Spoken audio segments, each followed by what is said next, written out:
Hello and welcome to the BNB show. My name is Brendon. This over here is Brendon, who runs the channel Seahawks Brendon Nelson. A great Seahawks channel on his side of things, and he's joining me tonight for some lively Seahawks discussion. But Brendon, first off, how you doing tonight? Amidst the combine season, are you just this is like where you're happy as a fan, where it's just kind of geeking out on different stuff? You got free agency and all that going on. There's Yeah, this is where the hardcore people really get invested, I think. Maybe even more than the season sometimes. I've heard that from certain fans, and my feedback that I've gotten from it might be that way at times for me as well as the case of it. There's just so many things to sort of tickle the imagination. You combine and the scores that come out of that get the imagination about that. The free agency, the obviously the potential for trades. This is the week where we have these general managers talking throughout the week at the combine, and you get a lot of deals that'll then get hammered out, and you start to hear the rumors of those deals. Of course, this was right around the time last year. I think weren't we last year at this point, Brendon? Russell Wilson was absolutely not being traded. Wasn't that something they said at the combine, or they're not looking to do that? Yeah, that's what we were told. So things can change on a dime here in this combine season. And the Seahawks have had some news this past week. I've covered it a little bit here on the channel, but I really wanted today to kind of go back and forth a little bit with Brendon and see where he's at on some of these things, because these are large ticket items as far as it affects our Seahawks. These aren't just little things that are minor parts of the offseason. These are major items. And I think the place that I wanted to start off with you first with this on, Brendon, is we lost Sean Desai. We lost our Vic Fangio maestro, if you will. And this has led me to a direction of thought that I'd like to go in. There'd be a little bit of a different approach. The team's not indicated they're going to do this, but I would like to see where your perspective is on this going forward as far as the options to move forward now, because you do now need, wherever you want to go forward on this, Brendon, we do now need, if we're going to continue this Fangio defense, a replacement without maybe one ideally out there. Well, I mean, Clint Hurt is still a Fangio guy, right? And it seems like he's not going anywhere. So that indicates to me we are, like you said, probably going to move forward with it. And I don't believe every team has an associate head coach. So you don't necessarily have to replace Desai. You could just move forward without him, which I'm not necessarily a big fan of, but you can do it. It's not like not having a defensive coordinator, which would be really weird. Very few teams would do that. Now, this is something that I think most teams don't have an associate head coach.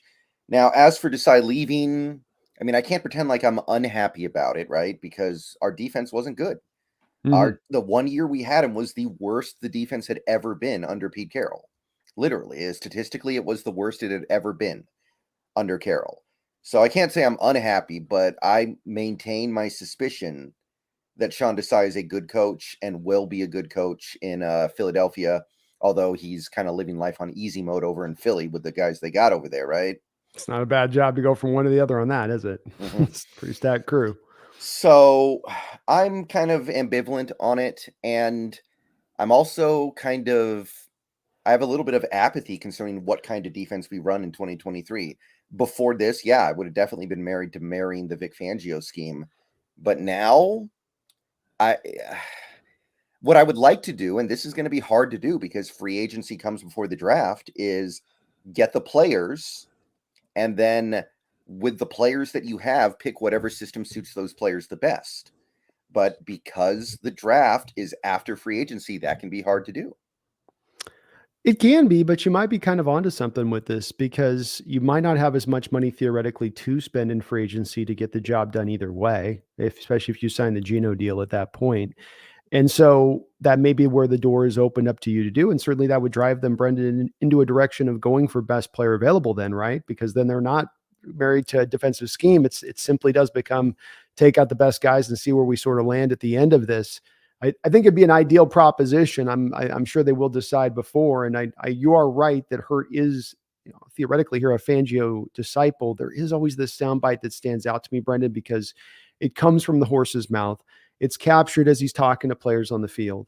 And it's that training camp video of Hurt on the sidelines with Al Woods, and I think it was Quentin Jefferson. And, they're essentially just asked him as to why Desai is coming in. Well, aren't you the DC? Why are you doing it? And he's telling him, well, I know what I know and I know what I don't know, I think is exactly the quote that he says in the video. And it was like, I guess that's this. It didn't lead me with a lot of confidence to believe that the secondary stuff is kind of his understanding of things. And certainly having Carroll here as a secondary guy, he can fill in the blanks on that. But what is he going to do, Brendon? He's going to draw you back to probably traditional coverage schemes that he knows rather than some of that, flipping the coverage stuff with the Fangio stuff and making it more multiple. So are you if you're in control, do you draw the team to 4-3 or do you stay in the 3-4? Or do you just, like you said, do you simply, in the proposition I just posted, no money to spend in free agency, you let the draft come to you and then let that decide. So that's an option on the table here as well. I mean, I think about the Patriots. I think about Bill Belichick. His defense goes back and forth from 3-4 to 4-3 fairly frequently, I believe. They run that hybrid sometimes. It depends on who they have. And, generally speaking, if Bill Belichick does something, then it's probably a pretty good idea. Mm-hmm. And there's no doubt in my mind he is going back and forth between those two defenses because he's trying to build it around the players that he has at that moment. So I look at that and I go, I kind of want to do that. I'd like to do it too. Do you think that's in Carroll to do it though? Well, we were going to run that hybrid last year, right? And it kind of didn't totally manifest itself, or if it did, it manifested itself in a very weird way. But I like the idea of running a hybrid defense where you kind of do both, but maybe you have to walk before you can run a little bit. So maybe you just got to figure out, okay, we need to do these things well before we try to spread out and do more things well. Maybe we got to find a few things that we're actually good at right now. I mean, I'm looking at the personnel on this team and trying to figure out where would they be best. Can Uchenna Nwosu play in a 4-3? Is Darrell Taylor better in a 4-3? Is Jordan Brooks better in a 4-3? Is Cody Barton? Well, Barton's a free agent, so maybe not him so much. Is Tariq Woolen better in man or zone? Does it change? I think Jamal Adams is better in a 3-4, but maybe we need to stop thinking about this as, oh, we're going to build around Jamal Adams because who knows if he's ever going to be there or not. I think a big part of the problem was last year you built around Jamal Adams and then he was only there for 15 plays. Maybe you can't think like that. But I'm trying to think of all these things. Like if we go to the 4-3, does that cost us Nwosu, one of our best defensive players? That would be annoying, right? It would be, but it's always as well. Is it annoying versus you flipping a draft pick for Nwosu, and getting an early third, let's say, or a late second. And I don't know if that's available as far as a trade goes, Brendon, but I do know he has 1 year left on his deal, and he is a guy you have to make a decision on coming up soon. And you have Mafia already here, and you also are going to have to make a decision on Taylor. So when you look at it from a presumptive angle, one of those two guys anyway is going to have to go into the future here. And, or maybe both potentially, Brendon, I'll tell you, I look at it winning the division first and foremost now as we come up upon it. It does appear like the Rams with the Wagner release, with the talk of Ramsey trade, do appear to maybe be in a place of starting to turn things over there a little bit now thoroughly, coming off a down season anyway. And then you have Arizona, which is just, they're just a magnificent ball of poo on fire rolling down the hill continuously. And it's beautiful. But that does say then we've got to take the Niners down to win this division, Brendon. And the thing that I think would be the Niner killer, the thing that I think was a big benefit to Coach Carroll here when he had his old defense was being able to run those base packages with the Sam right over the top of the tight end. You get Darrell Taylor out on the Sam at that point. You've got Mafe or Uchenna then on the edge early downs, or switch them on both sides of it at that point, with one of the 5 tech and one rock in the Leo. And then you bring out whoever you're going to go inside. And that was what gave the Niners fits. People will always ask me, why is it this paper, rock, scissors thing with the Rams, Niners, and us? We beat the 49ers, 49ers beat the Rams beat us. And it's like, well, it's not just a matter of it being random. It's a matter of there's a reason for it. The Rams and the type of defense they play versus the type of defense we played allotted for us to first stop the run first and foremost, which is how you'd agree, right? That's how you got to stop the 49ers, isn't it? When you look at starting them or stopping them. Right. It's, when you think about this stuff, it's like that thing I always say, football is not magic. Okay. Nobody in this league has magical powers to just make things happen. Things happen for a reason. Yeah. Like, it's, to go on a slightly different direction here. It's like, during that Dallas Tampa Bay playoff game a couple months ago, everyone kept waiting for Tom Brady to wave a magic wand and suddenly make that 4-touchdown lead disappear. But it's like, no, you got to execute.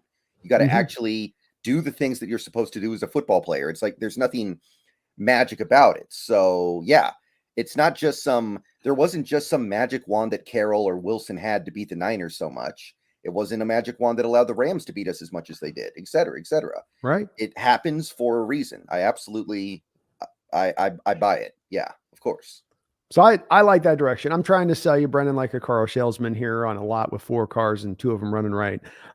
I'm trying to sell you like a beast with it to get you on board with saying, let's get into doing some of those four down packages, like you said. And like you said, it wasn't hybridized last year because it was really like you've called it, the 2 down fronts, the 2-man fronts. That's really what you were running. So what we're talking about is the true 4-man fronts with the guys on their hand in the dirt. And at times having base formations where you might have a de facto 5th man. And now Darrell Taylor, what I like about you, Brendon, is now we get Darrell Taylor out of early run defending duties and we get him on a tight end in early. So we've now at least increased his ability now as a run defender by doing this, where he has no value as a run defender playing off the edge. He has shown you that even in both 2 situations, playing both as a 4-3 end and as an outside 3-4 guy, and especially in lieu of the fact he wants to be strong side, Brendon, right? He likes to go from that left side, which is now strong side, which means you're getting the beef. You're getting the beef up front.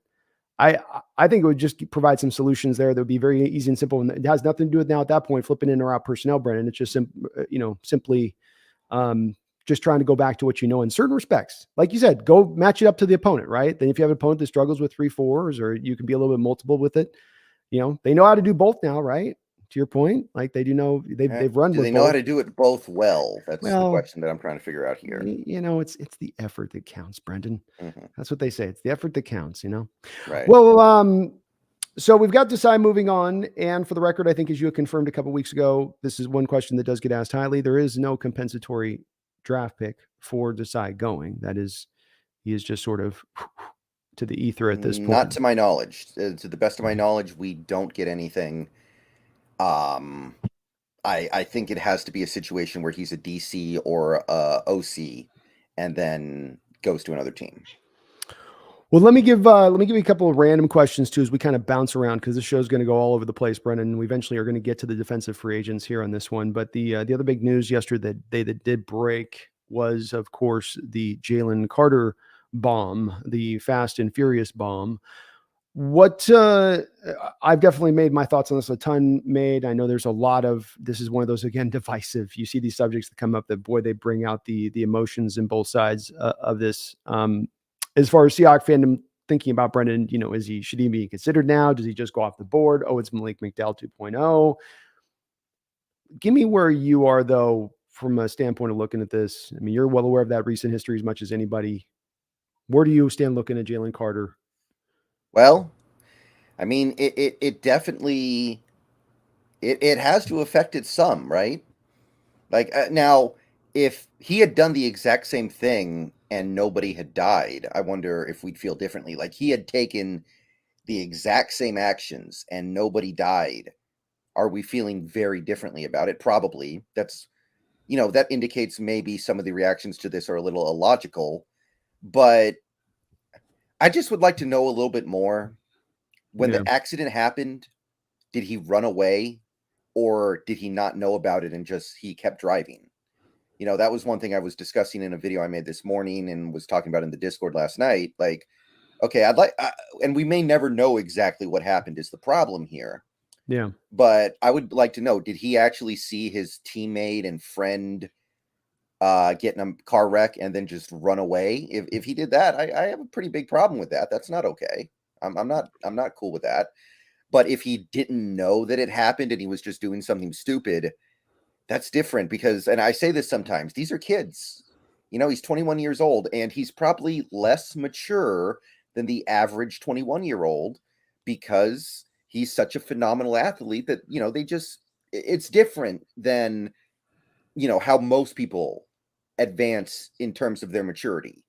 Yeah. And odds are good that a guy like a Jalen Carter is going to mellow out in a few years and look back and be really, really embarrassed that he ever did something like this. So I don't want to say he did this really bad thing when he was 21. Therefore, I don't want any part of him when he's 23, 24, 25. But it's a top 5 pick, man. It's not like Frank Clark taking him in the bottom of the 2nd round when you knew he had some problems in his ledger. Mm-hmm. It's different. So my initial impression in the video I posted this morning was, okay, so at this point, it's very likely Jalen Carter's there at 5 now because of this, if for no other reason than this. If he's there, would I take him? My initial answer was no. But I'm definitely willing to be convinced otherwise because I don't feel married to it. Because again, these people, they grow up, they mature. This is my thought process. I'm glad to hear that you're on an even keel to stay with it. I get the people that do say that for them that you pick this high, you've got to be super clean as a prospect. You cannot have those red flags that you can potentially put up with late 20s, second round. When you get down here, it's got to be lock solid. And I think that I get where those folks are coming from. They also tend to say in something like this, well, it's a privilege to play the sport. It's a privilege to be paid millions of dollars. It shouldn't be a given. You're just handed to it and made it be allowed to be making all these sort of kind of mistakes. I get where they're all coming from with it, but I do find myself back aligned with where you're at with this, where again, these guys are kids. Kids do make mistakes. I think I saw somebody today posting that, well, the people that are saying, I was a kid once too, that's them just trying to say that they excuse themselves for their own behavior back then. And so it excuses their own behavior to excuse Jalen Carter's behavior now. And I think that's not really BS and kind of loses the thread of what you and I are trying to say with this, which it's not to. It's you look back at those old things and you regret them. You don't look back at them and say, wow, I got away with something. You go, well, I learned from that experience without having the worst thing in the world happen. And I was able to grow out of that. And boy, how thankful I am that that one bad thing didn't happen when I made that stupid choice at that young age. I was absolutely a moron there in that moment. So I just lean to where you lean, man, where these guys do develop. I think that I can't quite get to the point where I'm pushed off of him. I think he's the best player in this draft. This isn't just a matter of taking a Malik McDowell or who was the other guy you were saying? And there was another later guy there just a second ago. Another player. Frank Clark. Frank Clark in early second round. This guy to me is at a different talent level. And and the first, I think the most important thing you said, which I buried there, was the fact that let's let the facts come out as much as they can. The tough part is we won't know on the draft. That's the tough part. Yeah, I mean, we may never know. Like, we may never know exactly what happened. To me, there's a huge difference. Did he speed away from the accident because he was like, oh crap, I got to get out of here, I'm going to get in trouble and leave his friend to die? Or did he speed out of there because he didn't know the crash happened and thought he was just still racing? Yeah. Because, the drag racing part of it, of course, it's stupid. Of course, that's stupid. But I imagine that a lot of, people of that age probably do stuff like that, especially when they're on an emotional high because they just won a national championship and there was just a parade. My understanding was it took place the day after the parade in the very early morning. Yeah, like they're coming out of like a strip club or something. So it's it's again, and I think we're going to get some truth on this because there's so supposedly surveillance tapes, like even captured from local businesses in the area showing the race of it. So at some point we may find out some of this, and the police can release it through. The other name that did come to my mind on this, Brendon, and I thought the timing of it was kind of suspicious by Georgia PD, and it did feel a little bit, and maybe it's the right move for PD to make here. And it did feel like a punitive thing of maybe some of the Georgia players that have been a little out of control in recent years in the local area. And it was a way for that police department to kind of go, okay, this is, if your players are going to act like this, we can drop a hammer down too. And sort of Carter's being made a little bit of an example of then in this case, perhaps. I'm not trying to go conspiracyville on it, but just the day of the combine to do the drop, this is a long time after the process. The timing seemed a little bit weird. And I do remember, I think it was Tamarian Terry. You remember that name? Who wasn't it again? The Georgia Police Department kept that kid's career out for 2 years, basically killed his career. So, correct. They've done some funky things before. I'm just saying, I'm not saying that's what's happening here, but that's why it's like, let's let all the facts come out and find out what really is what, when it's all said, and then we can draw our judgments and bury the kid if that's what is necessitated, I suppose. Yeah. Ernie, anything jumping out early? It's still early part of the combine. They're barely getting some of these early testing scores out. We've only had really the defensive linemen really running, a couple other positional groups, linebacker in addition. Any guy that you've been like, I had kind of a little bit of a casual eye on this guy, but now he's got both my eyes. Now I'm not just side eyeing him, I'm giving him both of the peepers here. Henley, definitely. Oh yeah. He's moving really well out there. Starts to feel like kind of almost a lock solid second round pick as far as to Seattle at that point, doesn't it? Yeah. With the way this combine's going, I would say yes. This is going to be actually a pretty remarkable edge class.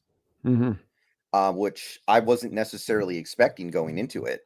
So I'm kind of starting to think, just because of how good the crop of edge players is, you got to make sure you get one, right? You got to make sure you get one in those first 2 rounds. Like Nolan Smith was amazing today. I think there was God, who was the other guy? Byron Young, I think, did some really impressive stuff. I think he broke a record for broad jump for an edge player, if I recall correctly.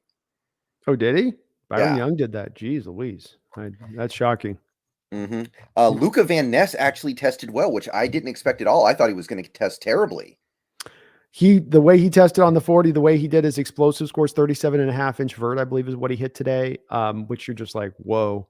Because you just don't. That's the parts that's not necessary there. And no, it wasn't the vert. It was the speed. It says it's the 10-yard split, which on the edge players, when you guys look at the 40, of course, not you, Brendon, you know this, but it's that 10-yard split that stands out to you when you look at it with those guys as the edge rushers. And like phenomenal would be a 150 10-yard split, but I think he had a really good split in addition to that, where it was 159, Brendon. So it's not that super elite like 1-0, but I think like Boye Mafe, I think had a 155, I think. 10-yard split last year. So, wait, I'm looking at the wrong guy. Sorry. Which was the name we're looking at? Van Ness. Van Ness. That's right. Let me get my right. I've got my scores written down here. So, 164. So he was a little bit. That's okay. So he runs a really fast 40, Brendon. But here's the one. Sorry, let me reverse course this one a little bit. It's good and bad with Van Ness. He runs the 40. 164 though is kind of off that far 150 elite 10-yard split range you look for. Because with the edge guys, it's that burst, right? More than it is that long speed. It's that 5, 6, 7 yards run dash. Then he gets only a 31-inch vert, 118 broad, where 125 would be kind of upper level. And so I'm gonna hang strong. I think Ness still goes second round at that point. The 40 is going to be nice, but I think the evaluators are like, yeah, he's got the hustle speed stuff. He's got the rally to the ball stuff, right? Like he'll get there 20 yards across the field. Like he will get there in time. But like you're talking about a guy winning quick, being twitchy. I don't know. He's got the 34-inch arms though, so then that's the other plus side, right? Because then he hits the markers on that. Yeah. Breeze ran well. Brian Breeze. Good for him, Looked good. right? Yeah. Gervon Dexter ran 5 seconds flat at 310 pounds, which that's pretty good. That is good. I think the star has to be Kajila Cansey, though. He's like 282 and he ran a 4.67. Mm-hmm. So there's definitely some really cool stuff. Next week's show is probably going to be all about the combine, because 100%. at that point we'll have seen everything. But that is my early take on the stuff we've seen so far at the combine. Yeah, Cansey certainly drawing some more. The Aaron Donald comparisons aren't going anywhere anytime soon, are they, Brendon? With the days like this at the Makes combine. sense. They're both like 280, I think. Oh, it's very close down the line with them. There's only those two little distinct differences, which is I think the weight difference is just a little bit like a 10 pound different. Maybe no, it's only about 5 pound different. But then there was the arm length. That was one thing with Donald. He's got just enough below that line of the 33-inch line, say 32 and a half or something. This kid's 30 and a half, I think, is what his arm length measured out. So that's you want ideally 33 and you're at 30 and a half. That's the one little worry that I'll have but otherwise he's clean. He's going to be very clean as a prospect. Kevin Mullen, thank you for the $5 donation and appreciate you guys. If you could do me a favor, if you like what you're watching, please do hit that like button and also do get, of course, subbed up to Seahawks Brendon Nelson on his side of things. But thank you, Kevin, for the $5 dono. It says, assuming no other franchise tag takes place, it might be presumptuous because it's still got a couple days for people to decide and kind of get those negotiations. A current free agency as of now, one player you think we could sign on each side of the ball that are must-haves. That's a very good question, Kevin. Let's pose that to Brendon to start this one off. Well, offense. Okay, it's a tough one offensively, isn't it? Yeah, I mean that's kind of tricky, right? Because it's tricky as hell. It's not an easy answer. I kind of want to say Connor McGovern. I think he's a really solid center. I don't think he would cost too much money. That's the best I can do, because I don't want to spend big at any other position except maybe quarterback right now. I'm good with where we are. Like, there's no tackle we should go get. That doesn't make any sense. We've already invested so much at receiver. Spending on running backs that are veterans is a bad idea. I would say Connor McGovern, if anybody. It's a good answer. I'm like you. I'm sort of turning this one over, going, who am I going to look at? McGovern's probably a pretty good choice. I'll go with Posick just to provide a different answer, but same position as far as offensively, because there's no receiver I'm going to get. I was flirting with maybe saying some outside the box like Barkley, but we'll go with I'll go with Posick. Just get the center position dealt with, and you're free to taking Schmitz at 20. Now you're back to best player available. Whereas right now you're kind of in, to me, Schmitz and Henley are the early guys to me, Brendon. That are those two candidates the Hawks fall so much in love with that they take a little bit higher than everybody else wants because of need, because of their love. And maybe it doesn't make them bad players, but that does take you out of BPA, doesn't it? Well, we'll see how Schmitz does at the combine, but it would not shock me if he's very close to BPA at 20. Good Like point. he is on that God, who was the center last year? The super blue chip center. Linderbaum. Yeah, Linderbaum. He's very close to that, I think. Lundergaard. Yes. No, I think he's probably right on track with them too, Brendon. And I'm sure his testing scores will be pretty good. You look at them on tape, they both have that same kind of, quick early burst stuff, good, easy movement, gets to their block at the second level, performs their double team stuff. And it's all very easy for them at times, where they can be overpowering without looking like some centers are just like holding on for dear life out there, the Posick Hunt styles, not even just being small guys, but just, they're just doing all they can to just stay in front of their guy. What about defensively? Draymond Jones. Draymond Jones. Wow, that's a great answer there on the other side of it. Draymond Jones, of course, defensive tackle defensive lineman for the Broncos. Broncos.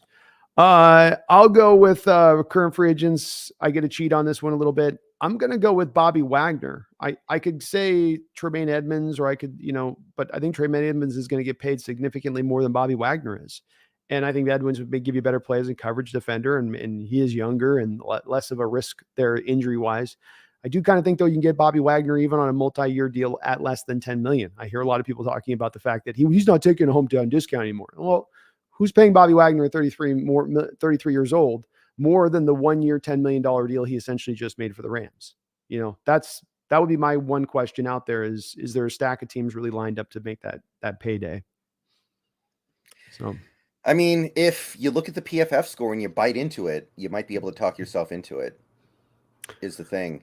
I mean, one of the guys on Seahawks Twitter, I don't know if you're familiar with him, his Twitter handle is a C Mike Spin Move. He's like, a big Christian Michael fan from back in the day. Okay. Yeah, he's one of the Matty F. Brown guys. I think he's like in that crew, like the Matty F. Brown crew, as I call them. Mm-hmm. And he was talking about Bobby the other day, and he basically said, the Rams utilized him in a very specific way. And if you get Bobby, you better be ready to utilize him in that way. And the way Seattle typically uses their linebackers, that's not going to work at all. The way a lot of teams use their linebackers, it's not going to work at all. So it's going to have to be a situation where you understand you are not getting prime Ray Lewis here. You're not getting prime Bobby Wagner even. You have to respect that.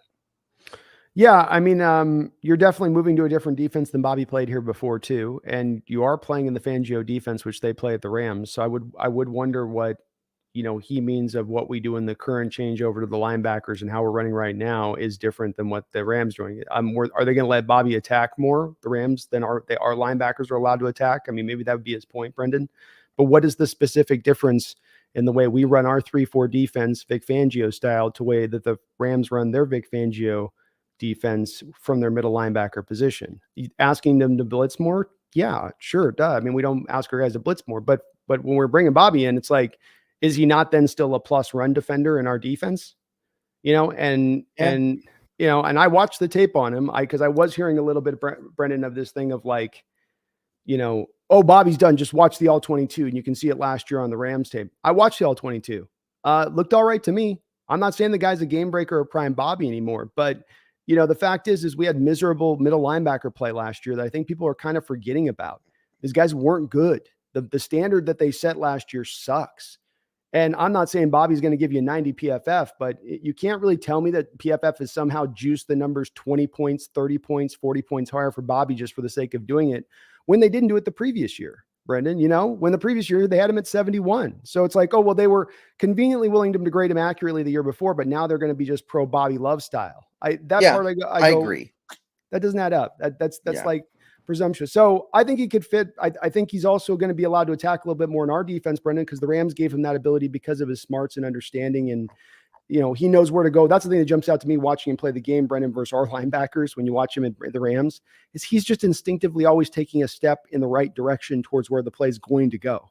Whereas our guys are always kind of sitting there, kind of like, okay, it's over there, and then they're going to go get there. It's like, well, you're fast, but you took -3 steps in pace time to get to the plays. Sorry, I don't mean to get on a tangent with that, but I haven't been able to quite understand it with I get you're not getting prime Bobby stuff. I get that. I wouldn't expect that, but the whole, like, his year last year was actually a PFF mirage, and the closer you get to it, the more it just, I don't know. I don't understand that one, but maybe I'm wrong on it. Another little piece of news here as we pounce through the items I wanted to ask you about. Your future owner. You ready to go work in an Amazon warehouse, huh? Ready to go sling some boxes? Yeah, I'm just going to say it. I've known a lot of people who worked at Amazon, not in the warehouse, but for Amazon as like a software developer. None of them were terribly happy about it. So I'm just going to put that out there right now. It was a bad look at that one point. They had the thing that could like shock your arms into moving. I had heard that they were developing like that technology at one point of like, it moves your arm if you stop moving to keep you at your pace of boxing. That, like, oh man. But yes, indeed, Brendon, this is the rumor that is out there now, is that Dan Schneider has gotten a little sniveling and a little pissy and a little bit, you wrote bad about me in your little Washington Post, so now you don't get to buy my football team. Move. Today, Jeff Bezos opening the door now with some rumors and reports that he would not only be as interested, reportedly, Brendon, in purchasing the Seahawks, but he'd have even more interest in purchasing your Seattle Seahawks. How are we feeling about that one? I'm pretty down with it overall. He seems, obviously money would never be a problem. You'd never have to worry about that. You'd never have to be in a situation like the Raiders are, where they literally can't fire their coach because they don't have enough money. And he strikes me as the kind of guy who is not gonna be so invested into it that he sabotages himself like Jerry Jones does, or has at least. I don't know how much he does now because I think he's like so old his brain doesn't work and his kids just do it. I don't know. I think he still comes in from time to time and throws that, cane around. A little bit, but I think it's his son now, and his son might be worse than he is, honestly. It's bad. Either war are bad options as far as your ideal for looking at your team and who owns it and who's running stuff. Yeah, but at the same time, I don't think he would not care. He would just buy the team and then say, I'll check on it once every 5 years. I don't think he would do that either. So it's like, it's not quite the Paul Allen thing, but it's in the same, it's a little bit close. Close. Exactly. And I think you described striking that ideal balance. And some people will get caught up, as we were joking about a little bit in there, in some of his business practices and how he's hard on his employees. At the end of the day, we're just judging this on the owner coming and getting the football team. We've talked before about the fact you're rarely getting these guys buying in teams that are going to somehow have their hands clean of what they've done to get where they've got, like, are the Walmarts, this is the kind of the nature of the beast a little bit. And what Brendon described is what you want at the end of the day: the money, the commitment, not too hands-on crazyville where they're like, I want that quarterback, like some owners do. That would be kind of our ideal to it. And if you have to pick between that, Brendon, or getting the guy who doesn't have the money like you described, right? Like we read about the Cardinals organization charging their players for sandwiches, right? Like charging them for the food. I think it was Anquan Bolden who said he got docked on his paycheck $14 for shipping a package from the facility or something. And he was like, are you kidding me? Yeah, the report came out this week with this study they did across the league where the Arizona Cardinals literally charge their players for food. That's how strapped their owner is for money. Don't the Oakland Athletics do that too? They didn't. Well, that's the whole Moneyball thing in the game where they needed like quarters for the pop because they wanted pop, and it's like, how do I get the pop? He's like, you need some quarters, man. Like, really? It is, and it's such a, like, that news comes out and it's such a joke to an organization like that news breaks of them, and it's like, dude, it's a bad look. You gotta, like, you're making report again. There's no like uncertainty from the fans and how much these guys, the Green Bay Packers reports come out every year because they're a public company of how much profits the NFL makes. They have to release that out of the report. And so we know these guys aren't coming out like negative 50 million every year sliding by. And, you got a guy in the Cardinal owner making hundreds of millions of dollars every profit every year, charging charge in for sandwiches. They're to try to keep his players well fed, to keep them at their best, to keep them like, what do you want them to do instead? Like, don't eat at this moment, wait, and that's less nutritiously advantageous. But I'm okay with it too, Brendon. I'm glad to hear again you're with the same. Sorry, folks, we're not going to disagree maybe much today, folks. We might just be on the same page all day long. But Ballmer, Bezos, a local guy that cares and loves for the local region, who's got the thick pocketbooks to go sign anybody, who's not going to ever be gun shy about going for it. Give me that. Bezos is that. Schneider's loss, Washington's loss is our gain because we don't know whose is going to be otherwise. You also do know with that Brad Bezos, Brendon, I think I'd have almost though I would have probably said this about Schultz too. I'd have about 100% certainty he wouldn't try to move the team. That would be weird, especially with the state the team's in right now, where, I mean, if you look at it, since Paul Allen bought the team, which was what, 99? Or 7. Yeah, 97. The Seahawks are on a pretty short list of most successful teams overall over that era. You know, they've won a Super Bowl. They've been to 3 Super Bowls. They've made the playoffs. Like, I think they've only missed the playoffs, like, what, maybe 5 or 6 times in that run. Like, I actually did a comparison last year of every team in the league since Paul Allen bought the team. And, you know, we're close to the top 5. I think we're in the top 6 or 7. So 100%. Moving a team that's having that streak of relatively good success, that would be surprising, to say the least. Agreed. I can't really see it happening. And so that's one other benefit. You never know with another outside influence being other than Bezos coming in and doing something dirty with it, like we have seen in the past. Red Ace, thank you for the $2 donation. I do appreciate it. He says, quarterback or Bijan Robinson at number 5. All right, Brendon, I'm not going to only give you the easy out on this one. You're not getting your pick of the quarterback litter. So we got 1, 2, 3, Young, Stroud, and Levis off the board. You're at 5. Because I think I'd know what your answer would be on this with one of those guys. But, and correct me if I'm wrong on that, but you got Richardson. So it's a Rich or Bijan. Of those two, precisely those two. Yeah. Oh, Richardson, easily. Yeah. And I wouldn't love it or at all, but if that's the choice, I think there's no choice to make. Yeah. And very well, Brendon, I think that Red Ace actually might be onto something with this from the fact of that may be where the value is the board for the Seahawks at that moment, where there are other guys like Tyree, or depending on how much they love these other defenders in this draft and other players in this draft, that's what their choice comes down to from a player value standpoint. And especially fitting to a need with the quarterback position as it is, regardless of what happens with Geno, I think you do go with Robinson at that point, or not Bijan Robinson, but Anthony Richardson. Sorry. It's too many syllables there on that name. But thank you, Red Ace. It's a great question. Could come down to that where Seahawks looking at their board in that way. Why do I with the $2 dono? Thank you. Why do I? It says 10-year average for Pro Bowl edge is a 167 10-yard split is what he's referencing on that, Brendon. Yeah, there were some insane 10-yard splits today. I know that. There were some good ones. I don't know if there was any. I was writing down some of the scores on them. There wasn't any crazy ones necessarily. Derek Hall 162, which is good. It's that 1-5 that gets you excited, Brendon. It's the 1-5 that gets you up off your feet. Nolan 152. Yeah, that was like, wow. I was not expecting that at all. Nolan's legitimately impressive his whole way down too. Broad's good, arm's good enough, just short of 33 inches long, 4.3940 Brendon, which was whoo-wee. He is 238, so he ain't up at Will Anderson. Anderson got up to 250 today, by the way, which was a concern for a lot of people. So he got in up at 250. So he is running that 4.39 with the 15 less pounds on the back, getting there versus some of the guys that might be at 6'4", and he is only 6'2", but he certainly helped his draft stock out, significantly. But yeah, that's the big deal there is the getting into that split down in that area, certainly below 1.7. You'd like to be below 1.6, and you get in that elite territory at 1.5, and that's where you really want to lock in at. Where did Anderson? I don't think Anderson ran. That was the one thing I was going to. Anderson did run, but it wasn't very good. I don't know if he ever ran again. His 40 was like 4.6. No, I was looking at the split for him. Yes, you're right. He didn't run. 4.69 was his 40 time. Okay. And it he wasn't very good, and I think he needs to do it again. If he didn't, I would be surprised. But this is where he did okay with it. The 1.61. The 1.61 10-yard split for him that's the important for the Any other position like linebacker, because there's so much of rallying 30 yards down the field, or cornerback, safety, all that stuff, where those guys are truly going to be running 40 yards at a point.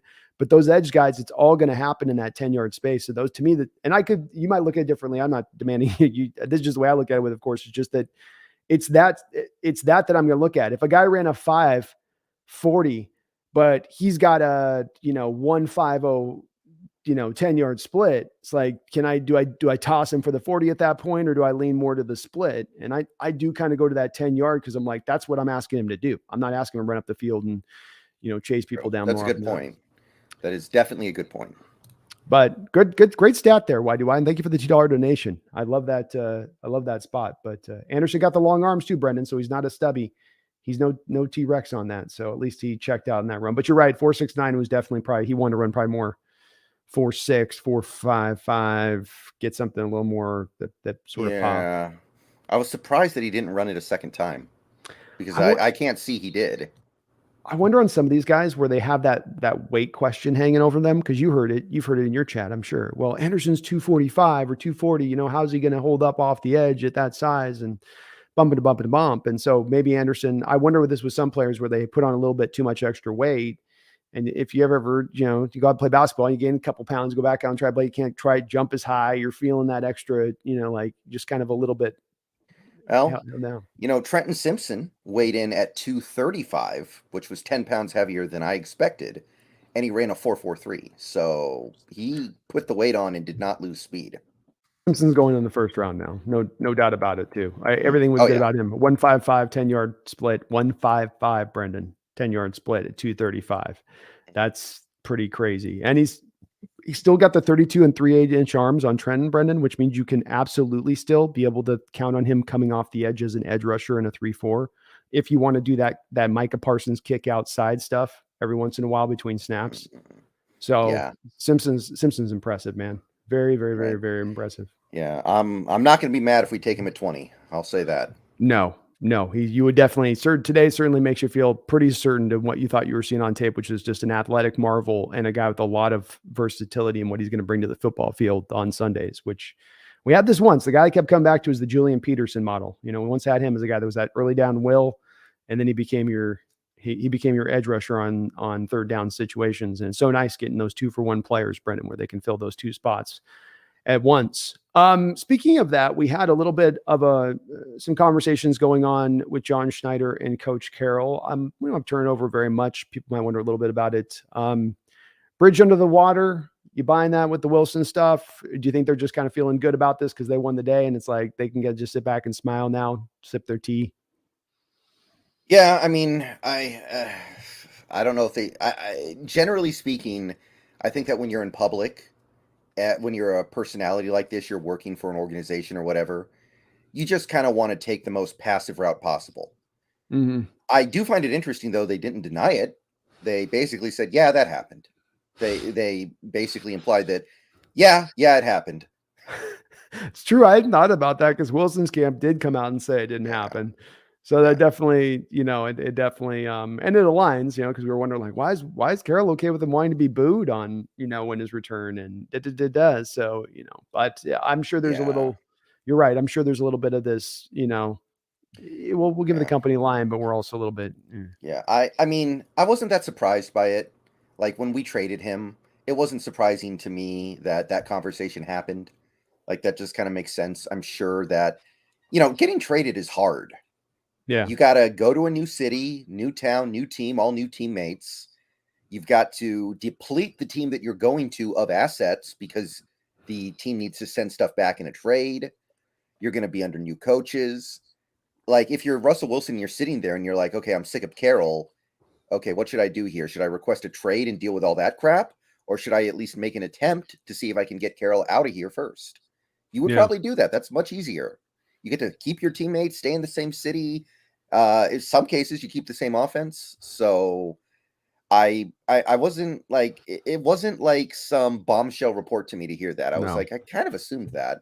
Yeah, I think we long thought this was going to be the case with it. So the only little bit part that was surprising me, just the tiny bit, was the Schneider he included Schneider in that. And I guess it was a 2-for-1. You know, they're a package deal. If you're going to go one, you got to go at the other. So, Mhm. you know, it's scorched earth at that point from Wilson's standpoint.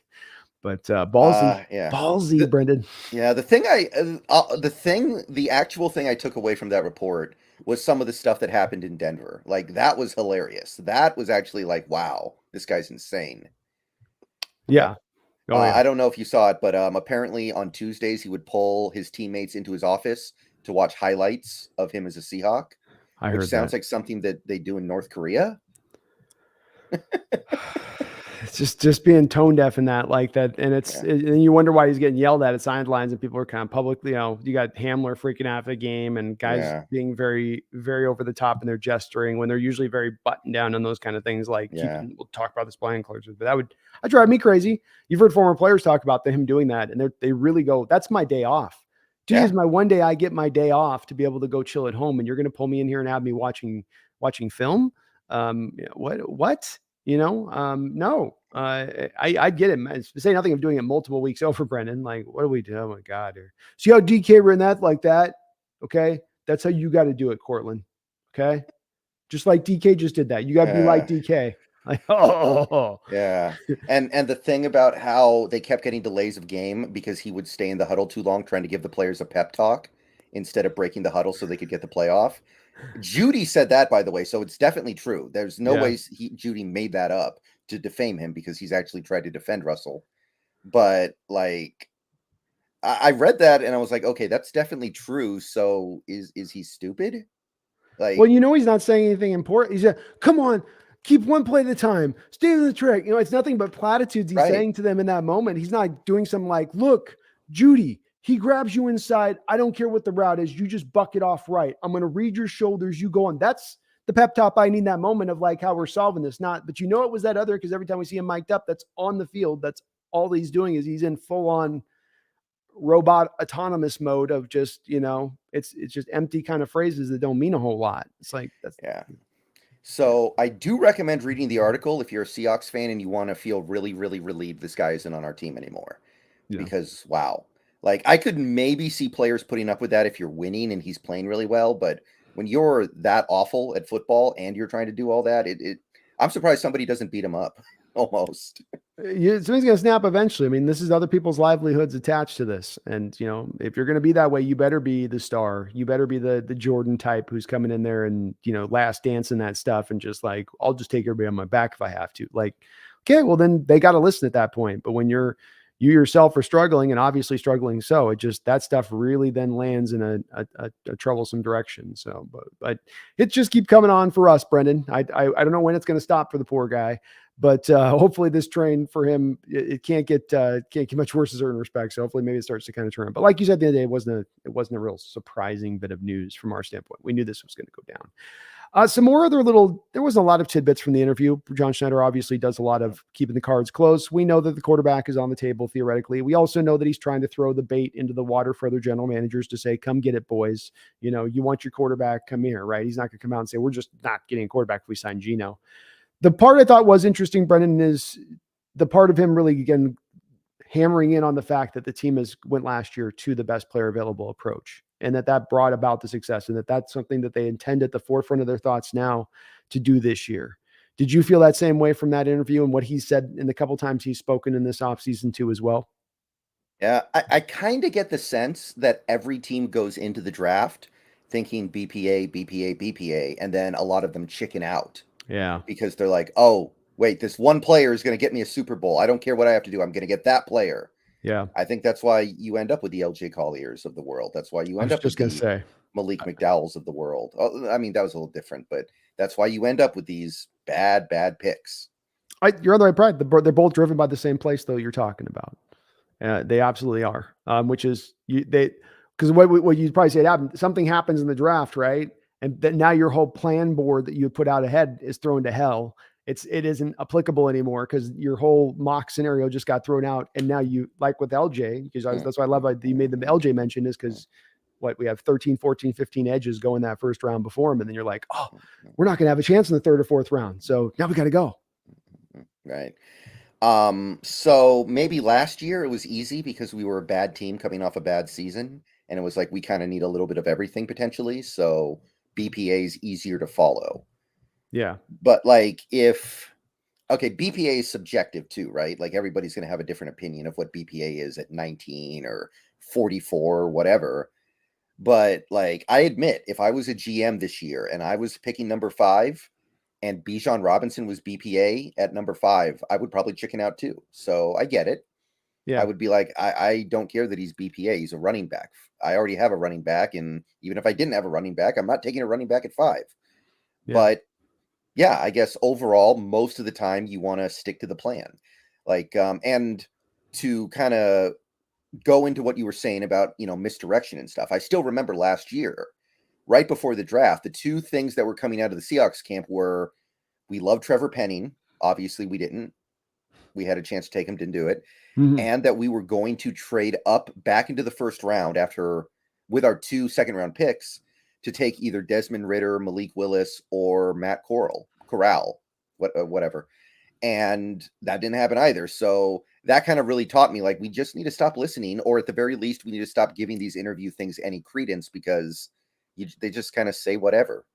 Yeah, they absolutely do. I take a little bit with John because he's been pretty on it with it, making that the first thing out of his mouth at all these interviews is that this is why we were successful last year. We had success that last year. We're doing that again this year with it.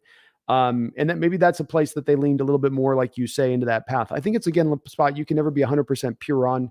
You're picking at 5, like you said, Bijan, and you have the best tackle in this draft, and you're not taking a tackle. So it is a place where you can't apply it at all places, but you can also go, Brendon, highly at an extreme level in the other direction where now you're only doing reach stuff. And that's what I think is a little bit more in alignment with what the Hawks were doing in their failures in recent years in the draft when they had those problematic drafts. Is it was a lot of when you pulled the thread back and found the source, it was, oh, this was being a pick that was made because we needed this. This was a hole in the team that they were trying to fill. And you're doing that in totality over drafts, not for just a one selection or here and there, but truly, kind of applying it down the line. Was there anything else in the interview that jumped out to you from what Schneider said, or pretty much just typical boilerplate general manager talk? Nah, nothing too intriguing after that. Yeah, it was kind of what it was with that. Well, we did have a lot of other news that I think that was really much at the forefront. So let's maybe bend this forward, unless there's anything else that you thought should jump on here that I might have missed there. Nothing too over the top, I don't think. So let's start diving into then the kind of focus of the show, which is the defensive line. The defensive line, I got kind of specific there. The defensive free agent talent in this upcoming free agent period here, which is going to be now on the 15th, with the tampering period being on the 13th. So we're just about 10 days out here, pure. And me and Brendon were talking about this. We both are in common agreement on this, in that we're not really going to be looking at the strong safeties or cornerback class. From both of our standpoint on this, it doesn't make a lot of sense for us to evaluate these things, these positions. Safety, they're not going to spend more money on it. They're already spending on Jamal. They're already spending on Quandary, and they're spending on Ryan Neal. They're already spending more at the safety position than any team in the NFL by a very wide margin. They're not going to add to that amount. So me and Brendon are in agreement on this. We're not going to want to waste your guys' time or our time with just going over things that are just not going to happen. So we feel this about both safety positions, this being the way it is. They're going to go young there if they do add. We also feel this about cornerback, right, Brendon? Maybe a bit more of a slight chance there, but you're 3 stacked, aren't you, right now? I mean, you got 3 guys, you got a log jam as it is. And there's not any guy I saw that was a really great slot corner.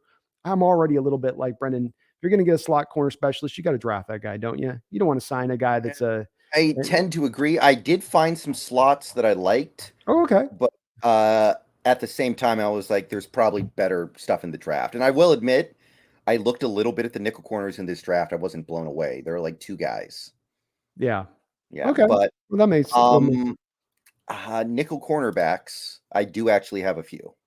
Okay, let's get a couple of the nickels out here. I know these guys, all these guys, I'm pretty fluid with them. None of them got me super excited, but I guess in looking at them retrospect, maybe a couple of these guys could stand out. Who was Isaiah Oliver of the Falcons? He was pretty good last year. Okay, fairly cheap last season. Yeah, Sean Murphy Bunting was the other guy who stuck out to me. He was playing nickel until recently. Tampa started using Winfield as a nickel, and he was pretty good at it. Yeah. Well, it's not necessarily shade at Bunting. It's just maybe as much the development of Winfield then, because Yeah. Winfield is really. I'm always been very high on him as a player. Mhm. Troy Hill's been playing outside for a couple years, but I think we all know he'd be better off going inside. So maybe you get him at a little bit of a cheaper cost. That's a possibility, and he's fluent in this defense as well. So he understands how to run, some of the coverage stuff that you might want to run at that point. 31 and a half years old. Yeah, So, age is a little bit of a concern, but you'd only be paying him for 1 year. mhm. Yeah, and if you wanted to spend big here, which I don't think makes sense on any level, if you wanted to go after one of the big ticket guys, my guy would be Cameron Sutton in Pittsburgh.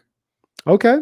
I think he Wow. would Yeah. probably run you around 6 or 7 million, which I don't really want to spend on a nickel. But if I did, that would probably be my guy. He was good last year. And only 28 years old.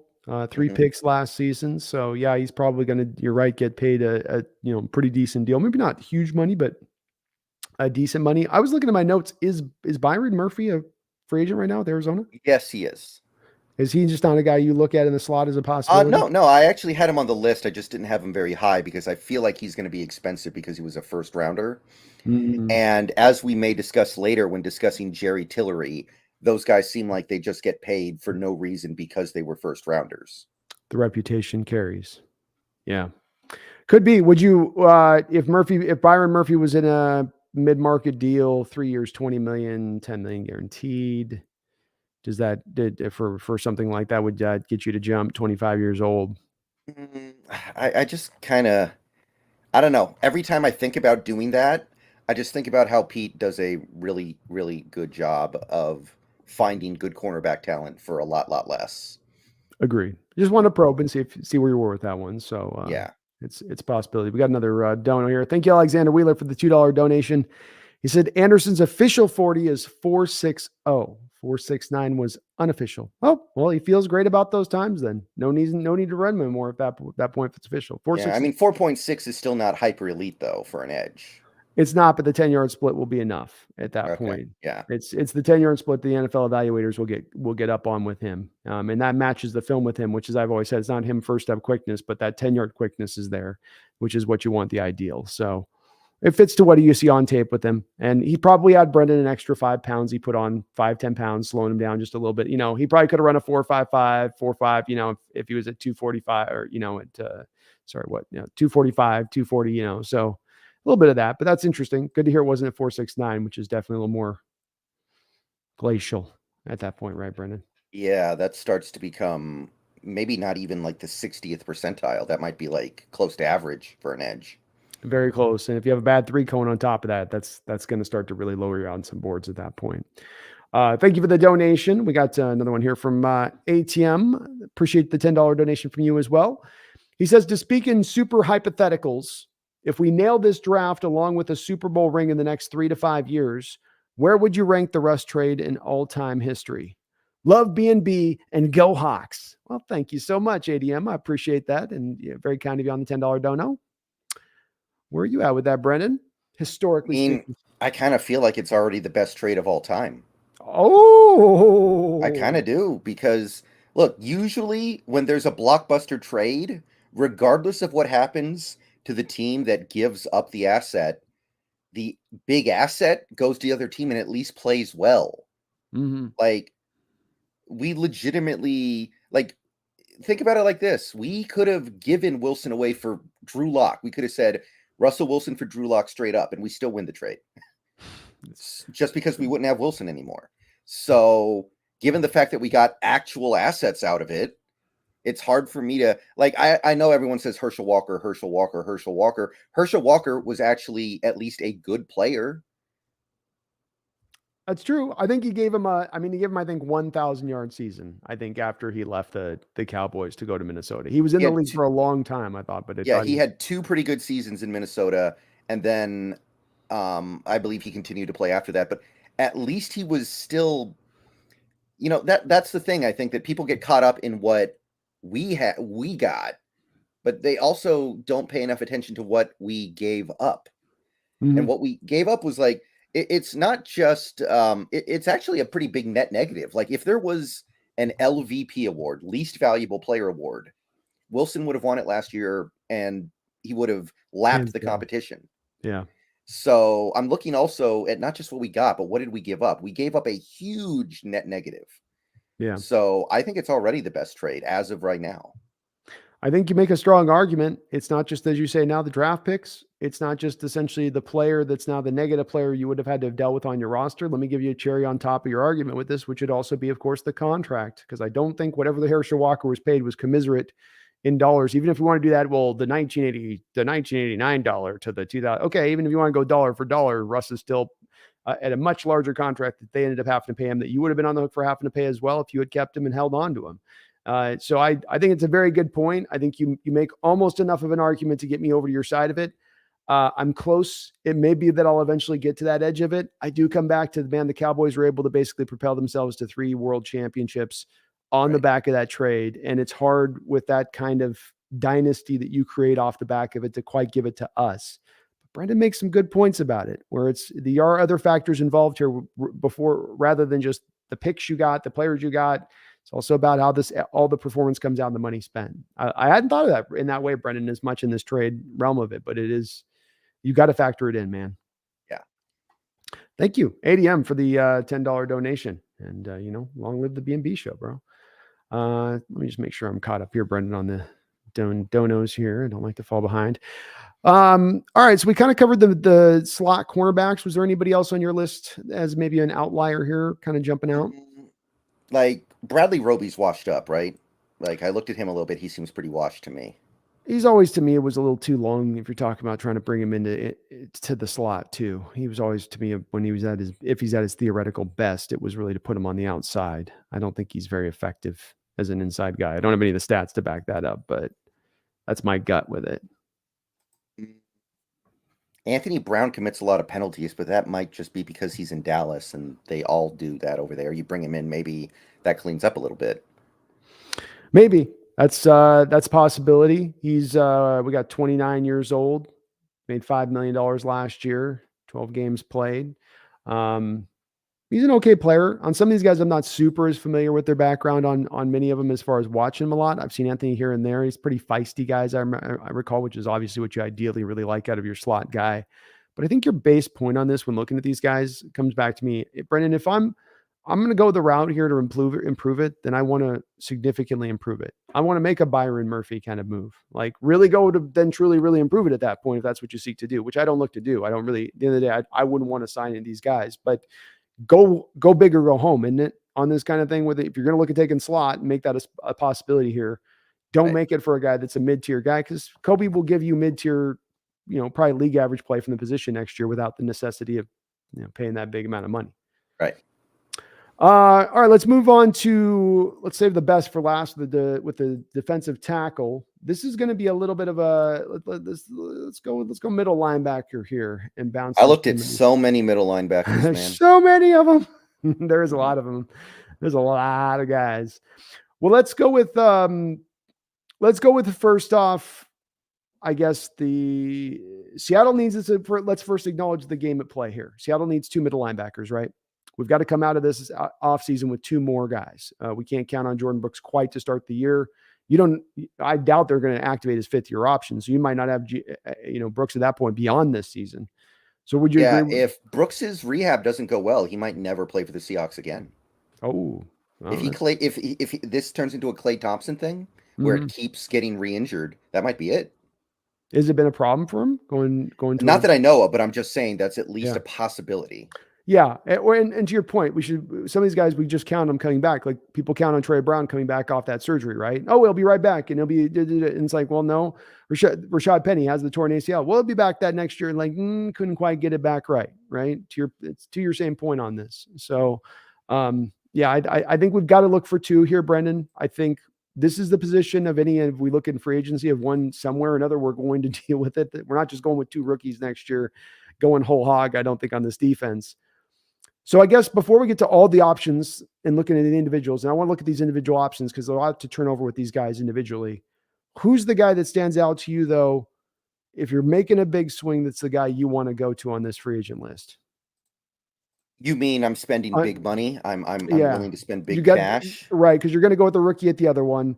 You don't know got Jordan Brooks. You're not bringing back Bobby. You're acknowledging you're going to draft one that's somewhere else in the draft, but this is the spot where you can afford to, at this point, kick in some dough.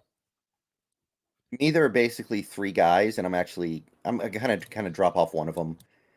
Tremaine Edmonds and Jermaine Pratt. I think those would be to me, there are three guys who are going to get 10 mil plus a year. Yes. Tremaine Edmonds and Jermaine Pratt. I think they're both going to get right around there. Those would be the two big guys. Of those two, I guess I like Edmonds better, but I don't know if the bang for the buck is there. I just don't know. Still a very young player, not even 25 True. years old. But yes, I think that you're right about the bang for the buck. I think even at 10 million, Brendon, you might be a little low. And doing some of the research I've been doing on this, I've heard reports this kid's going to get upwards of maybe over $15 million a year. Maybe. And I think you're right about the Pratt Edmonds thing, though. You got two guys that are fleet of foot coverage linebacker types. They can still give you a little bit in the run game as well. So you kind of go, okay, well, you get a little bit there, but the cost is going to be legit.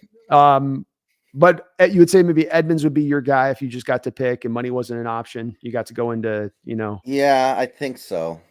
The Grand New York shop and just pick whatever you want. You can have whatever you like, Yeah, Levante's too old, and I think he's going to be really expensive too. Levante is really old. I mean, if you want to go for the uber coverage linebacker, there it is. I mean, Edmonds can cover good and Pratt can cover good. Nobody maybe in the league in the middle linebacker position covers better than Levante David. But if you're going to go for the ticking time bomb, aging middle linebacker, why not go for the devil you know? That'd be my thought process with it. I don't see the, going outside of pocket on that.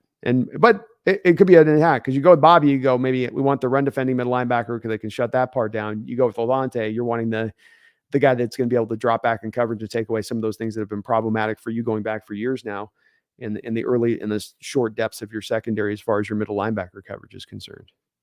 It's kind of as I started to really look at the list, I was like, man, I'd really rather have some of these other guys for a few million than Edmonds for 10 or 15 million. Yeah, agreed. It's very, like I said, 15. When you get to the 15 mark, Brendon, right? You're like at that. That's why I like what Bobby's like. Bobby to me is like an 2-year, $17 million deal or something, where it's, or a 3-year, 24 million, whatever. But you get him into more of that 7.5, 8 range. And I'm getting Bobby at 7.5 versus Edmonds at 15. Yeah. I don't know. I mean, I like it. I just feel like there's some guys you could get for like 5. Yeah. That would be better. You're right. Let's jump in these. I'm aware of that. I think my favorite guy in this free agency class at linebacker might be Alex Singleton. Alex Singleton. Okay. Yeah. The Broncos gave him a minimum deal last year. He was a complete afterthought. And then he tore it up for an elite defense and has played his way into some money. I don't know exactly how much. It might be like 5 or 6 million a year, but he's young. I thought he killed it last year for the most part. I like him, and I feel like you're getting him at a slightly depressed rate from what he would typically get because he was a minimum level guy last year. And I think it takes a while for those guys to get the reputation to become suddenly a $12 million a year guy. There are steps sometimes. Agreed. I think he's probably a little more in that, and especially the middle linebacker position, Brendon, because it has, I mean, as much as we want to predict for Pratt or Edmonds, the price where it's going to go, this has been a position historically, which has been tough for these guys to get paid anywhere near kind of big money, big market kind of deal. But Singleton is an interesting cat for me. I definitely remember him playing last year, and both him and what the other kid they had was Jewel, I think, in that defense. For the two middle linebackers they had, those guys are really fun to watch within that defense. Do you have any maybe hesitancy though, and believe in maybe thinking about it too with this, that because he would be able to fit in this defense, obviously running Fangio stuff there. That'll be fluid for him as far as the transition goes, but that he has maybe a little bit more of that protection there with the Broncos in that up front that allowed him and Jewel to be able to roam with that freedom in that way they did. You get a drop off going to a different place. Believe me, I will be improving the defensive line heavily if I'm in charge. So I'm not going to put him behind Quentin Jefferson and Brian Monet and expecting good things. Yeah. What do you think is a bit mid-market deal for him as far as cost goes? Maybe something like 3 years, 15 to 18 million. Okay. I'm with that. I think that's probably a pretty fair price and is on the lower end deal. Yeah. There are a lot of linebackers in free agency, so there won't be as much money to go around to them as normal. Like Yeah. some of these guys are going to sop up all the money, I think. And maybe Singleton's the guy who sops up the money. I think you're right that I don't think he necessarily will be, because you have the establishment of, you got your Bobbies and you got your Levante Davids and you've got the young guys like Pratt and Edmonds that probably have the bigger rep than the Singleton does, will be, and they're both still young enough to where it'll be exciting signings for teams to be like, oh, we're just getting them in their prime. Not that you're not with Singleton as well. Kid just came in the league in 2015, but I think that there's a little bit more into that. He does line that mid-tier appeal. I think you're right. There's only, every year when you track this, Brendon, there's not 5-6 big market middle linebacker deals being handed out. There's like one a year. And I think Bobby's was the one last year that was given out, and that ended up being a 1-year, $10 million deal that they got out from after 1 year. It ended up being more because of the dead money this year as well as the money he made last year. I think it ended up being, in effect, like 1 year, 14 or something. It did. I read it was up, just the final cost for the Rams at the end of the day with the release of it was 10. Okay, maybe you're right. I need to check that again.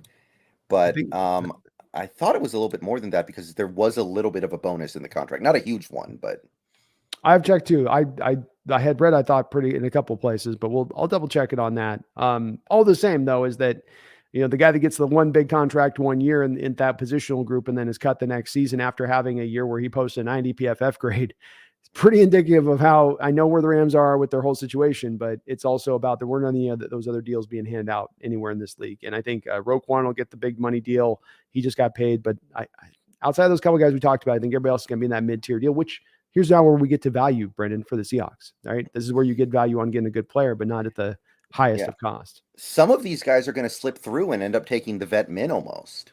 Agreed. Just because there's no money left. Like that happens all the time. 100%. 100%. My guy Denzel Perryman, that's one of my guys I've been targeting. One of my guys too. Yeah. Yeah. That'd be a guy you could kind of track and target in there where it's like, won't cost a lot, but could fill in there, especially if you do feel like you're getting Brooks back in a certain good timetable.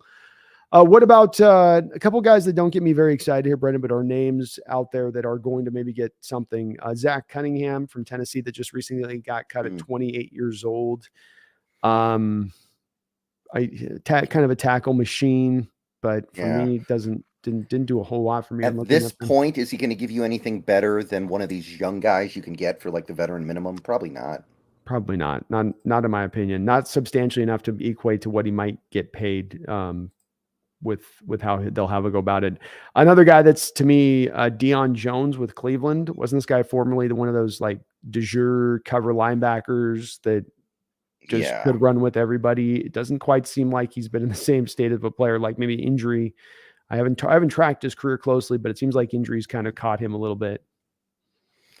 Yeah. I think he was terrible last year too. So if you got him, it would be cheap. Very cheap. He would be trying to basically prove that he can still play so he can get real money next year. So it's not the end of the world if you bring him in, but I wouldn't expect anything great out of him for sure. He's only 28 years old. And Brendon, if you could maybe do a little bit of doing the flip out game. I loved about last year with the team. They took Jonathan Abram and they took the that other safety we had at the end of the season. I forget his name, but they took the components of those two guys and they blended them together. And Abram's in there on early rundowns, and then you bring the coverage guy out there, and you can only do so much of that, I guess. But we're talking about maybe kind of band-aiding over this a little bit if you have to initially, needing the two linebackers, or maybe somebody's injured.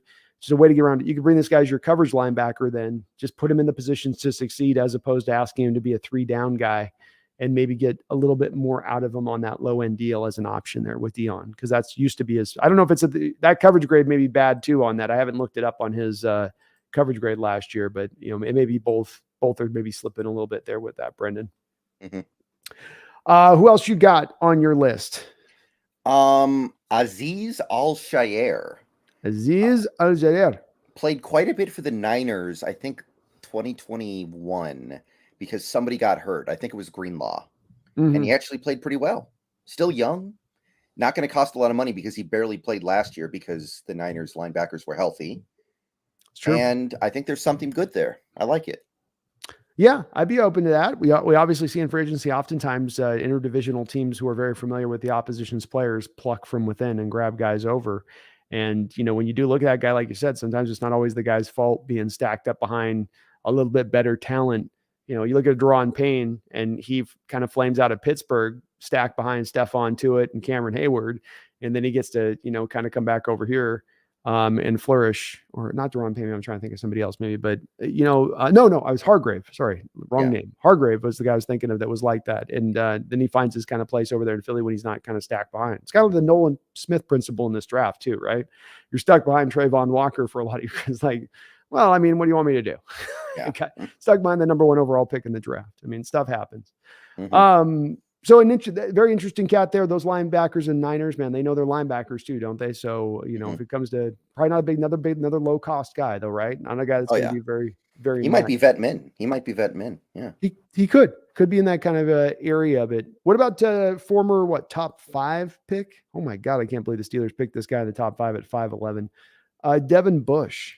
Top 10. He was the 10th overall. Oh, was he? Okay. Yeah. I actually have him listed as well. I'm very interested because he'll be cheap because he was bad. Now, unfortunately, that also means that he was bad. But clearly there's something really talented in there somewhere. What I would say is that if Pittsburgh can't get it out of you, good luck getting it out of you anywhere. Especially at the linebacker position. Like when it comes to Pittsburgh, linebacker or receiver. But there's a really good chance next year at linebacker, we're just going to throw a bunch of stuff up and see if anything sticks. Right? So why not have Devin Bush, former top 10 pick, come in and be one of those things you throw at the wall? Why not? Yeah. Well, there was certainly a level of talent there that drawed him to be selected in the first place. And maybe you can find some explanation within the dip of play in him, as it feels like he had a torn ACL there pretty early on in his career. And then maybe it's taken him a little bit of time to get himself back, but still a very good young player. Didn't have his 5th-year option exercised by the Steelers. So he's 24 years old, not yet 25. You're talking about a good target for a reclamation project. Yeah. Maybe it could be a guy there that fits that. Yeah, I believe he had a good rookie year and then the bottom fell out. Well, it's that ACL. I think the second year was, the torn ACL. And then, as we've seen, like I was talking about a couple of these other guys, sometimes we think about modern medicine bringing these guys back like the next year instantaneous Adrian Peterson style, where it's like they're bionic. But no, sometimes these guys just take a little bit of extra time. It's a major, major injury when you tear a ligament. And it's not always that you're just going to come back to your perfect athletic performance that you were before. It takes a while maybe to kind of build that back. Who else you got on your list there at the middle linebacker? Alex Anzalone. Yeah, the veteran minimum because he learned how to bite kneecaps. Oh, he's a big time biter of kneecaps, man. He just gets it done with effort and biting kneecaps. Effort and mouth with that guy. Yeah. Obviously, I say that because he was a Lion last year. Played pretty well. Defense that took a while to get going. I'll put it like that. But, played all right. And again, going to be very, very cheap. And is probably better than what we had last year. Yeah, probably. Your bottom line point is that you're getting cheap, veteran minimum, better than what you had last year. That's good value building on your team. And let's face it, beyond getting starters here, we also are going to need some depth. And if you had a guy like that, you were able to bring in depth at that cost, that'd be great. He's also a very sure tackler. I think he's got some struggles in coverage that's where you can get after him a little bit. But we've had that problem as well here prior. Still, like you said, overall better than what you had here before. So, and again, vet minimum, this is the point. You get the depressed cost for play that brings you back up from you're here last year. Now you're here without actually really increasing your cost to get there, which is good team value building if you're having other places on the team that you can substantially get better. One more name here, Jayon Brown. He was kind of on top of the world a few years ago with the Titans. He was one of the best inside 3-4 backers in the league. And I don't know what happened. Another guy you wonder with injuries, maybe. I mean, 8 games played this past year, but you were right. He was ascending at one point in time and seemed to be on track to be one of those next not great, but at least very good middle linebackers in the sport. And just as he was doing that, it seemed like it tapered off for him a little bit in a weird, strange kind of fashion. So he just kind of disappeared and fell back to the background. But he was at one point a very fast, rangy, sideline to sideline kind of kid that could get anywhere. Still not all that old, right? Still only like 28 years old or something. So no, he's not old at all. It's bizarre, but maybe you can fix him. Maybe you bring him in and get what Mike Vrabel got out of him for a little while. Very true. And if it's been like with Devin Bush, if maybe he's been impacted by injuries, maybe you can get him over those injuries to a point of getting back to being healthy and then tap him back into that talented player they once were before. So, right. some good guys there on the list. A lot of guys, a lot of options, a lot of places for our Seahawks to go here, Brendon, where they can kind of left or right, up or down. You and I both are in agreement. I think that they do need to do something on the free Yeah. agent market, the middle linebacker position, and maybe a multitude of things as far as just low cost option, decent cost option. Give ourselves some of that insurance there for the draft, so we're not driven to have to take two linebackers in the first 4 picks. Which, depending on the linebackers, I don't know if that would be ideal. Right. For them to go. All right, let's go to the next position. We're going to, like I said, I want to say the best for last, the most important, maybe for last on this, Brendon. Let's go with defensive end here, or I guess edge, defensive end, whatever you want Okay, to so call you're it. talking about edge. All right. Yeah, kind of edge. We can kind of include defensive ends here a little bit, I guess. I know it gets a little bit ubiquitous with this because they don't have it divvied up that way all the time, but we can go between the two here a little bit. First off, let's get to the first part of this, which is, do we really want to be spending money on an edge in this draft? We're 3 deep right now with the positional group. Is it about getting a guy that's a high cost edge, or is this about finding, like we're just talking about, the middle linebackers, more of a value option? Yeah, I mean, I only really looked at 5 guys, and I only really liked 2 of them. Okay. So none of them are going to cost a ton of money. I agree. This draft looks incredible for edge players. We have 3 pretty decent edges right now. At minimum, they're decent, by the way. Mafe could blow up this year very easily. Very well could. Very well could. So yeah, in terms of like an edge rusher, I'm not thinking of a whole lot. In terms of like defensive linemen, like, the 3-4 end or the 3 tech or the 5 tech, I got a lot of those. Yeah. So I think that's the better place for us to concentrate on, Brendon, because I don't think that it's worth talking of the edge guys, because if we get a guy, it is going to be an edge guy on a cheaper deal. They're not going to, they've got these guys rotating out between these front 3 guys on the head of it. / like Brendon said, maybe just drafting a guy to make him the 4th. / Alton Robinson or Tyreek Smith. yeah, the only name guys that I had at edge were Clowney, and I'm always going to have Clowney there. It's going to be 2045, and I'm still going to have Clowney here. I would too. You're a smart man for that. That's all that is. Also kind of like a Samson Ebukam. I believe he's been a Niner and a Ram, so he's got to finish that NFC West tour. 100%. He was solid for the Niners last year. Yeah, at one point matched up with the Bosa. A lot of times I saw him coming off that edge over there. Okay, so defensive linemen, more like the 5 tech, 3 tech, 3-4 end types. Yes, this is the more interesting one, I think, for us, or more applicable, I guess is what I should say. Yeah. So there are 2 big names, I think, and they're both from Philly. I'm a little wary of both of them personally. Fletcher Cox, he's just getting up there. He's just getting old. I don't think he's a complete game wrecker anymore. He's a really good player, but I'm a little nervous. And Javon Hargrave is apparently atrocious against the run. Yeah, Javon Hargrave took the Jaron Reed path of his NFL career. And I think it's one that I point to Jaron Reed, Brendon, because I feel like it's one that is actually a purposeful approach. And that is, a defensive tackle comes in the league and they're trying to make the sport, they're trying to do what they can. And they kind of realize at one point, like, you know what you make money as a defensive tackle? Let's get sacks. Let's get after the quarterback. So he comes into Pittsburgh and he's known as more of a run stuffing guy. I mean, that's his du jour. Sound familiar with Jaron Reed, right? Comes in as basically the 1 tech out of Alabama, and that's what he's going to do. And he was good for that out the gate. If you look at his run defending scores with PFF early on with Jaron, pretty good. But then over time, Jaron becomes a better pass rusher and his run defense starts to fall back. And it's, again, I think, a purposeful thing that happens where they're sort of making a business decision. It's not the business decision we're used to on the pro football field, right, with tackling, but it's a business decision nonetheless. And that does the same reasons it gives you hesitancy. It gives me hesitancy for the same reason. I'm paying $13, $14, $15 million a year for Hargrave, but I can't trust him with his run defense.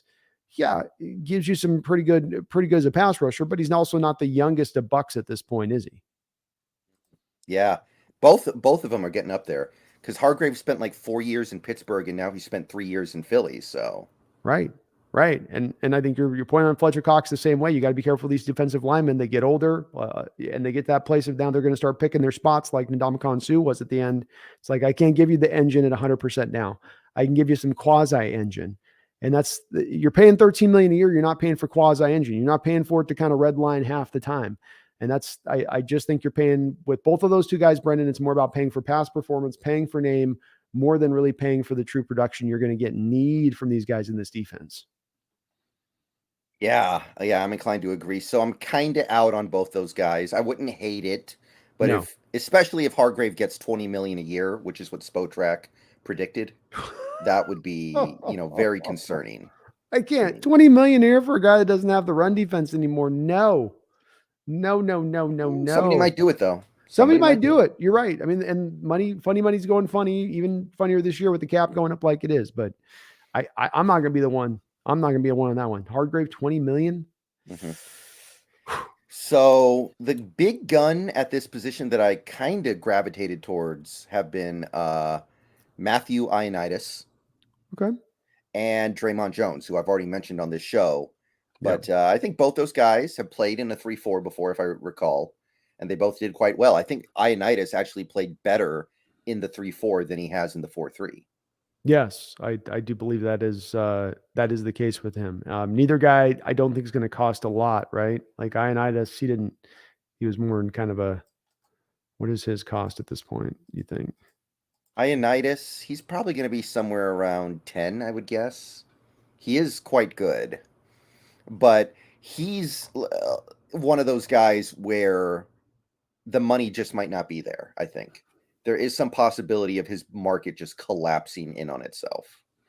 Yeah, because you do look at him, he's not giving you a lot as a pass rusher. I mean, his last couple of grades with PSF, and I mean, he's got 6 sacks over the last 3 years. He's been basically league average grade down the line. So he's a run stuffing, and defensive lineman you're getting at that point, bottom line. He's not giving you a lot there. But hard to say on the predictive of where these prices go for these guys. So you might probably 7 to 10 million might be for a run stuffing guy that's been that consistent, might be the going rate with where the cap is this year on that. And still only 29 years old, I think, here. So Yeah.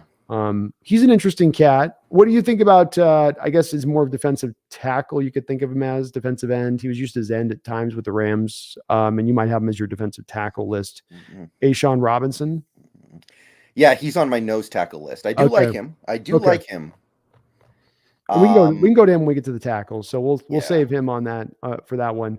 How about, here's one guy that I liked a lot that's older, not going to cost as much, scheme familiarity, kind of what you need as far as body size for the position in 3-4 in this defense, and that's Akeem Hicks. Yeah, I have him listed. Seems like he's got a little bit of gas left in the tank. I wouldn't mind giving him a little deal. I think Spotrac said like 2 years, 10 million, or 1 year, 5 million. Mm-hmm. I would I be all remember right with that. He would be great for the young guys too. he really would. He'd kind of get to fill in maybe a little bit more of that Al Woods role for you, Brendon, where you don't ask him to play the 45, 55, 65% of the snaps. You give him his little bit of snaps, but he comes in there and gives you a force when he does. I thought last year in that Tampa Bay game, when you talked about the run game being controlled and us not being able to do much of anything that whole day, to me, it came down to Vita Vea and Akeem Hicks down inside, really controlling the action with Devin White, then just running all over the place and killing things on the back end of it. And so I thought Akeem played really well against us. He was really impressive. I thought coming over for Chicago to Tampa Bay last year. And again, like I said, low cost option here, Brendon. He wouldn't be a guy that you're going to have to break the bank to bring in. He is older, but then just find him that role. And we need to fill this out with bodies, don't we? We're not just looking at the starters. We're looking at the rotation that we want to try to start to build here a little bit. Right. How do you feel about Larry Ogunjobi, one of the interesting little subplots from last offseason? Yeah, I didn't look at his year this year. I was a little more locked in on him last year. What did let me see what he did. Didn't play that well, but I'm wondering if maybe it was an off year because of the injury, and maybe he'll be ready to splash back onto the scene in 2023. Yeah, and he's only about 29 years old. 1 sack last year. Did play in 15 games. And there was definitely some openings there for them with that old kind of aging defensive line for Steelers to get out there. I can't quite get up on Ogunjobi, to be honest with you. Not with this draft with some of the guys available. I think you can find some equivalency there, and I'm not sure what the cost would be on him. You're probably right; it would be pretty inexpensive. So I guess if you're coming more around the vet minimum place with a guy like that, we could talk. But if it's like the $5 million a year thing he's going to make, then you can't do that. Then that's yeah. There's one more guy that I really like, who's like a third tier guy. It's a Zach Allen, Cardinals. Oh, Zach Allen. Yeah. I didn't know he's already in. Boy, he's already a free agent. Yeah, he's a free agent. He was impressive last year, both times that we played them. And he's good as an overall player, both as a run defender and he's really good against the run, and he gives you a little bit of pass rush. But he was a problem for us at times last year. he definitely kind of stood out. I think he had a sack or two maybe against this room, but he was just all over the field. So Zach Allen, sign me up for that guy. I was very Yeah. impressed with him. He's big Yeah. too. He's got some really So good size. here's the question. We're going to talk about this guy in a second, I know. But if for the Seahawks to improve their defensive line this Mm, offseason, would you rather trade for Daron Payne and give him his 20 million a year? Or mm. would you rather not make a trade and instead spend that 20 million on Draymond Jones and Zach Allen combined? I'm more of a combined guy at this point, I think, Mhm, rather than mhm. the trusting the big payday to a guy like Duran. Yeah. I'm a little bit. It's the Hargrave stuff started to make me think about this a little bit of just and knowing the track of Jaron Reed on this, and I think that you kind of see maybe potentially Brendon when you look at the PFF score for Daron Payne last year and you see it so low and you go, why is it? How is it so low? He's supposed to be like the best run defender as a defensive tackle in the sport, and he gave him 11 and a half sacks last year, but he has like a 55 grade. And I think some of it's explainable for things outside of his control, and I think some of it's explainable for things within his control. And namely, what I think he's doing is a little bit of that Hardgrave math: carry the one, 7 sacks, 8 sacks, less good run defender. I'm just shooting gaps now instead of holding down and really, being quote unquote disciplined to play Yeah. the run. So I worry about that a little bit. I think looking at it. Do you think he would be able to get away with that in Seattle because of how much Carroll likes to stop the run? Do you think maybe Carroll would make sure that wouldn't be allowed to happen? It would be harder for him to do it. Carroll Mhm, wouldn't be letting him just run free out there and just, go hog wild wherever you're feeling. Now, they did let guys like Michael Bennett mhm. pull the trigger at times on stuff with that and make a choice to try to jump some stuff back in the day. But I don't think that guy's going to have earned that instant goodwill that Michael built up with Carroll over time to do that type of stuff.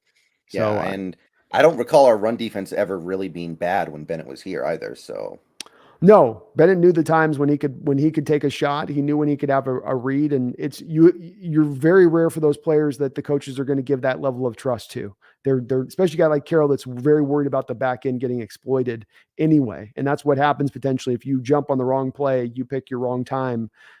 That's when you get burnt. So I wouldn't be mad with Daron Payne, but 20 million and you give up the draft pick, Brendon, and you give up the draft pick. Or that's the other part of it. It's the draft pick and the paying the Daron Payne to get him for the franchise. So mhm, no, I would rather, I think, go for more of the low cost options. And you could probably take a couple of these interior linemen and flex them into different yeah, directions than yeah. just the names you And mentioned. to be clear, when we say low cost, we mean low cost compared to Payne. Like, 20 million a year.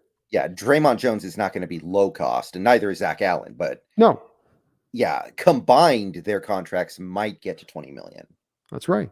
And it's Mhm. and then does the combine of their production outweigh the singular, um, quote unquote Yeah, dominance of what Daron Payne? Both me and Brendan, I think, land on the spot of saying no, it does not. yeah. Yes, Payne's got to be a lot.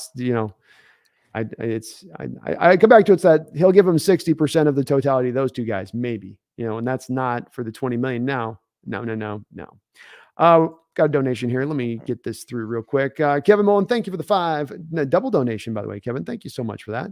He says 5 million for Myers, 3.5 million for Belor. For 8.5 million, what free agent can we get for we had not spent this on these two who play 30 snaps collectively? Let me make sure of this. Okay. The cap hit for Myers this year is actually 3 million. For Belor, it's 2.6. So it's actually just 5.6 million. So 5.6 million, that could maybe get you like a Zach Allen. I would probably rather have Zach Allen than Myers and Belor, admittedly. Mm-hmm. Yeah, I think you're being pretty conservative on that with it being, and that's realistic. I think Zach Allen would be the floor, Kevin, on the minimum type of player you get. I think a Dramont Jones, let's just take those two guys as your variance. You Well, could get, you'd have to backload the heck out of that contract. I think Draymond Jones is making real money this offseason. you might be right. You might be right. I do think that where he's coming out with the 8.5 million is a little bit of like, if the average per comes out to Draymond Jones being at 13 and a half, but you get that first year cap hit down, then it is an equivalency at that point, in my Mhm. opinion, to a degree. Not apples for apples, I'll give you that, but it's enough of an equivalency to where it's drawing a comparative value, because when it comes down to that 5 million, you're talking about that's a bonus money plus his base. And can you get it down? Can you put guaranteed money? And you're right, you have to move money around to make it work, but you could. It's an alternative approach. Brendan, I think what he's talking about is what's the alternative approach could have better built your team. And I think you could have built there's another better building way to go than this route necessarily, but it's where the team would push back and they're going like, you don't know what the locker room guy below is. Yeah, I think there's some stuff going on with Ballore that we as fans are not going to be able to understand, and Yeah. that's fine. And I will say this: if Myers plays at the level that he played last year for the duration of the contract, then he's worth a contract. I just don't have a lot of confidence that he'll play at that level for the whole contract. I Agreed. accept that an elite kicker is worth that much. He's not Justin Tucker. He No. hasn't built that cred. No, he hasn't. And he's got 8 years of not building that cred. So it's the data is pretty succinct on this one and where direction and which way it goes. So, you know, the answer is definitely, Kevin, you get a starter level player, wherever you want to put that at. And, you know, what's more important, I guess we'll come to find on that, but that's definitely the answer on that one. Kevin, thank you for another $1 donation, $2 donation. Appreciate all the donos. Says one player, Brendon, you can leave the draft without. It might end up being Henley. It might end up being Henley. We need that so badly. A fast linebacker who moves well and can cover. It is a huge need. I can't argue with that either. I really like that as well. I think for me, I'll go with I'll give you 2 guys on this, Kevin, because there's 2 guys that have really hit my fascination. One first round being Brian Branch, and the other guy being Darnell Washington. So one defense, one offense for me. You just gave an offense. Give me an offense for Kevin for all his donos. Give him a offensive player. Yeah, give me an offensive player. Schmitz. I kind of want to say John Michael Schmitz. Yeah, because if we did it, we wouldn't have to worry about center anymore. I was going to say it. It was, if not for not for Washington and my affinity for Washington, I would have said Schmitz. So I think that's a great answer on that side of it. And Henry's not a bad way. All these guys would be great additions to this team. Can't argue that in the least. Thank you though, Kevin, for all the donations. Appreciate you. Why do I with the $2 donation says Campbell ran the fastest 3-cone and 20-yard split today. Campbell definitely helped his draft stock in a big time fashion. Yeah. And the thing was, his 40 time was not that good, so his splits really saved him. They did, as I had thought he's going to flirt with that 4.7 40 time. He got just under it at 4.65, but he's not going to be robbed on that 40 because, to your point on that, why the 3-cone, the split, and he had a 37.5-inch vert and 128-inch broad jump. Brendon, 128 inches for Jack Campbell at 6'5". Very impressive. So he has definitely pushed himself into the probably middle at minimum second round, and he might now sneak up into the first round because he's so freaking big. And a lot of these guys, linebacker wise, that have gone in recent years have always been a little undersized with these kind of short area burst scores. So I think I got to go back and watch a little more tape on him, I think, from this, Brendon, because gosh, it just doesn't show on tape with him, man. You just don't see that. The burstiness is like, it just doesn't stand out as much as this would indicate, Right. But Why's not wrong, man. Those numbers are tremendous, especially for a guy 6'4", that big. Thank you though, YDY, for the $2 dono. I do appreciate you. Chase Stern, thank you for the $10 donation. Appreciate you as well, man. You're awesome. Hope you're doing well tonight. He says, what do you think a Payne trade would look like, Brendon? Give me 2 trade possibilities on this, Brendon. Give me the Geno Smith one, which is the easy one, and then give me the tough one, which is just pure draft pick compensation. Do you think Geno plus like a third gets it done, or do you got to go Geno in a second? I'm thinking. I guess it just depends on how they value Geno. Not every team's going to value Geno the same way. And the desperation of it matters too. And I don't know what the desperation will be on this. I don't know if the NFL teams will get into that stage where there'll be a couple teams like, look, this is getting your musical chairs analogy. It's getting musical cherry, and it's only we got 2 of these left. Like that could be the thing to draw it out. You're probably right though. You're probably looking at a Daron Payne and Geno Smith and a third rounder for Daron Payne. That'd be the first one. What do you think about draft pick absent Geno? Maybe like the mid first round pick, the 20th overall. I kind of feel like that's just the pure value, right? Isn't that that just seems like the pure, like, proper value, doesn't it? Like nothing else additionally. That's what you get. We pay him. That's Yeah. It feels right to me. on that one. Sounds about right. Yeah, I like it. So, and then they'd use those 2 first-round picks to jump up ahead of us in the draft in the top 5 to take a quarterback. Bump it, bump it, bump. John Right? Carter Yeah, John Carter playing chess. Schneider playing chess. Everybody else is playing checkers. I think that's about right. Yeah, I like it. So there you go, Chase. One of those 2 ways I see you'd be going with it too. So one of those 2 directions, but I could see Washington get a little bit funky with it. A little bit funky. Thank you for the $10 dono though, bro. I appreciate you. Joseph Miller has become a member of the Hawks Nest YouTube channel. Thank you for becoming a member, man. I do appreciate it. I'm getting very close, Joseph, to dropping my draft guide. It's going to be thick, 30,000 word thing. So that's coming on deck now that I got the scores from the combine, which will be included on these players. That will be dropping soon. So keep an eye out on your community post for that, Joseph. And thank you for becoming a member of the channel. You're awesome. You guys are all awesome. Appreciate all the support in the channel. And congrats to Brendon, by the way, who had a 12,000 subscribers he passed. So first, congratulations to that. But beyond that, congratulations to Brendon. Had a great live stream show this past week for charity. And he was able to raise well over $1,000. So any of the folks in the chat that did go over to his channel and were on that charity stream, thank you so much. And congrats, Brendon, on a great job on that telecast. Yeah, it was a lot of fun. That's fantastic. Mm-hmm. Seahawks Gaming with the $2 donation. It says draft Nolan Smith at 20 and play him like Micah Parsons. Yeah, I'm not sure about the Micah Parsons thing, but Nolan Smith had such a good combine, he really might end up going around that range of the draft now. He could. There's a lot of kind of edge guys that are that Ojulari types in that kind of realm of hyper athletic, slightly a little bit less as far as size wise go. But I think he definitely is early. He's early second round minimum. He's not done any middle linebacker stuff on tape Seahawks Gaming. So I don't know necessarily if he's got that transition in him to do, or if he would have already done it at Georgia with their log jam that they already had kind of at defensive end as it was. But no doubt about it, he's had a great combine, and this is going to elevate his stock like few players. He's really tested well as far as his interviews too. So it's been a combination of both with that kid that's going to really elevate his value up. But Parsons played linebacker at college and didn't do very much pass rush stuff, but he had already done the middle linebacker stuff to a fluid degree at Penn State, which Nolan just hasn't done. Right. Thank you, though, Seahawks Gaming, for a $2 donation. And Nolan is certainly an easy guy to root for and get excited about with those kind of scores. Those are rare for a guy that size. They don't just post those kind of scores. 4.39, Brendon. That's receiver numbers right there. Yeah, there were a lot of freaky scores today. I felt like watching it. There were. That's absolutely the case. Randall, thank you for the $5 donation. Says, jumping on late. How are the double Bs fixing the question? I assume he meant how are they fixing tonight, as in how are they doing? Oh, we're doing great.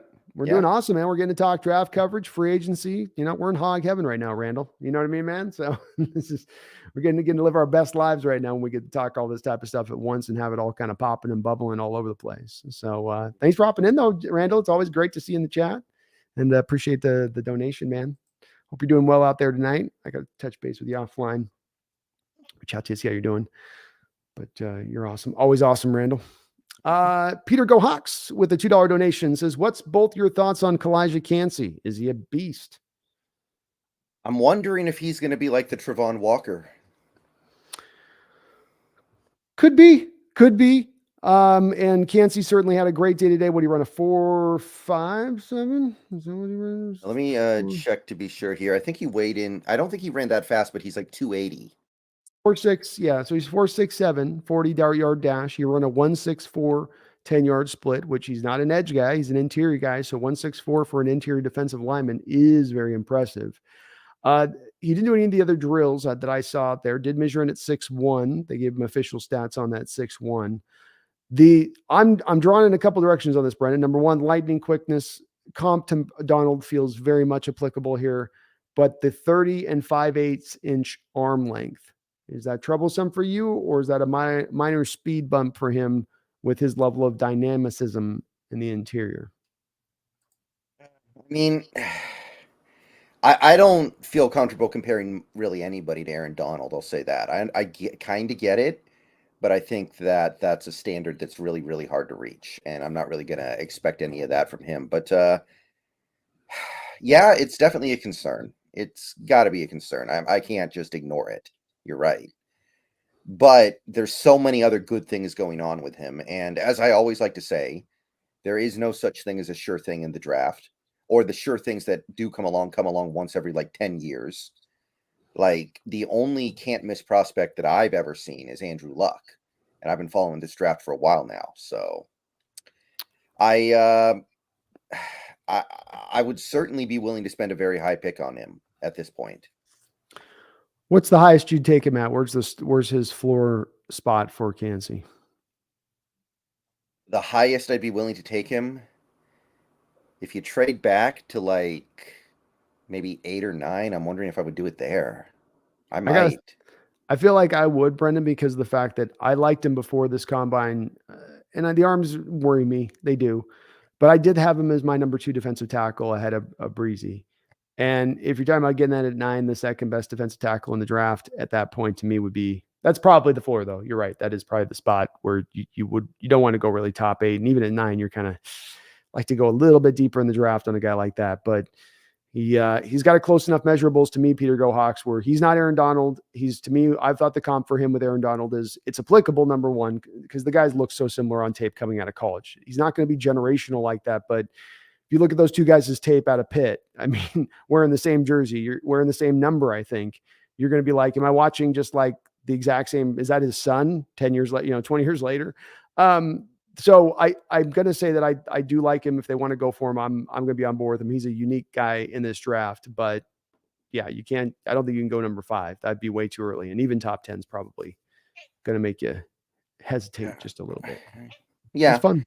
But at this rate, I think you're going to be hesitating about picking a lot of guys in the top 5. It's very true. You don't feel necessarily clean or great about any of them. You're definitely going to have your hand shaking after the pick if you're Schneider going, I hope that was right. Oh, that was a good call.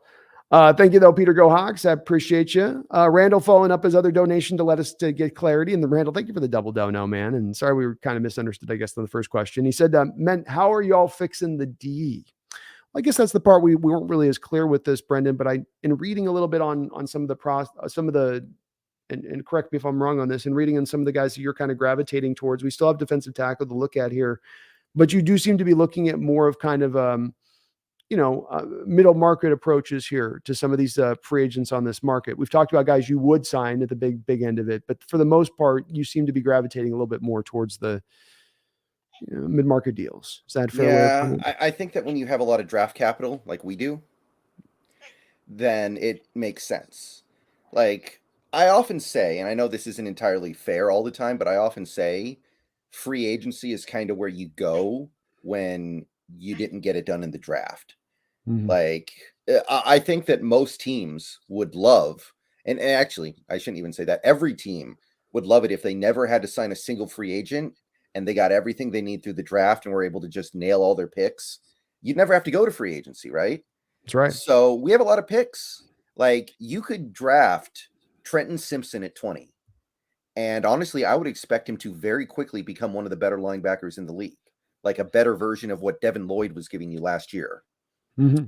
And that would cost you what? Like 15% of what a guy like Tremaine Edmonds is going to cost. Like, yeah, you want to do that. So the fact that we have all these picks means you don't got to spend a ton of money in free agency. You don't got to take big swings necessarily. Yeah, that's the way I look at it as well. Is on this, Randall, I'd love to cobble this together and say like, well, we're getting Hargrave here, and then we're going to get this guy here, and we're going to spend this money, and then in the draft we're going to go over here and we're going to fix this here.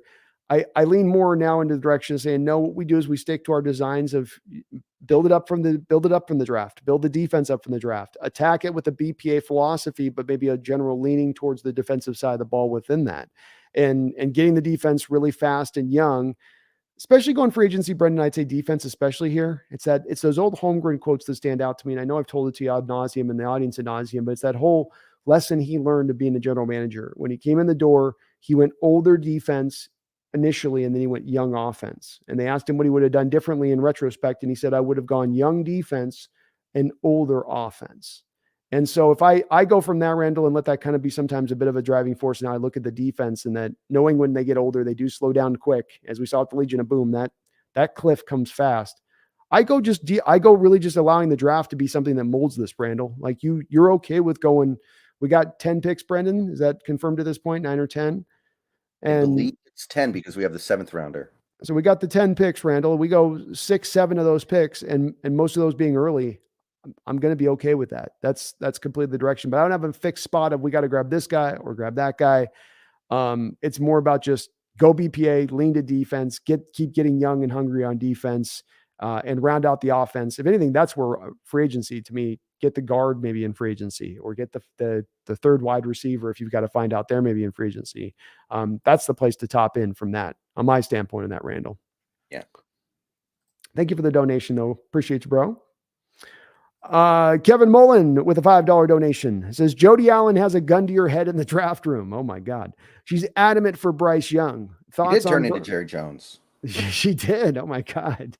I wouldn't put it beyond Jerry Jones at one point to have just flashed a gun in the draft. You know, who's running this team now? Who's really running this team? Well, it's Texas. I'm gonna tell you, I run this team. You've heard the Johnny Manziel story, right? No. He wanted to draft Johnny Manziel in the first round the year they got, I think it was Zach Martin, and his son literally ripped the card out of his hand so he couldn't give it to the draft guy. His son literally was like, "No, I will fight you. You are not taking Johnny Manziel." But bless him for not, man. Martin's going to turn into a Hall of Fame guard, so I'm sure he's in on his dad's ear on that one. Like, do you want another Martin situation, Dad? Come on now. Shut up, boy. It's my team. Yeah. Thoughts. So he says, thoughts to Jody Allen's again. She's adamant for Bryce Young. Thoughts on Bryce Young and Waldron's offense. Love the collab. Thank you, Kevin. I appreciate all the donos, man. You're very, very kind for that. And awesome. Well, okay. You're the general manager, Brendon. Jody is just like, look, I've been telling you for weeks. You know, how many more times do I have to tell you? Who's the owner of this team? I want Bryce at 5. I like him in this offense. Are you going to give in to Jody and go, I don't want to fight this battle? You're going to say, Jody, you ain't own this team very much longer. What are you talking about?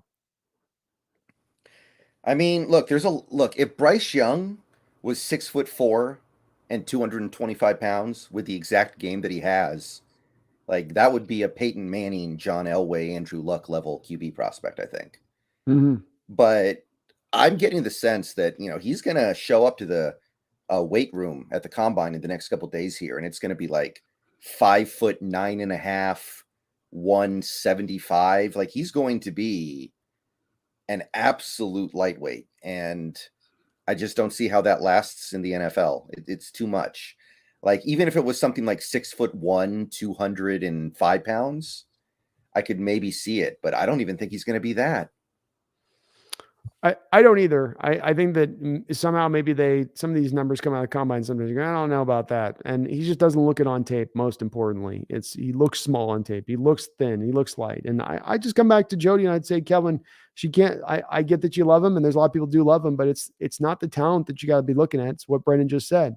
This ain't about his talent. This ain't about his arm. This is about the fact that there's a high likelihood the guy couldn't hold up. You know, and I did a video this last week about these quarterbacks that have not really about the baby, but there's some of these quarterbacks that you can see these things coming down the track, and Matt Corral type, where it's like, I was talking about Matt Corral being injury prone before he had his first foot injury.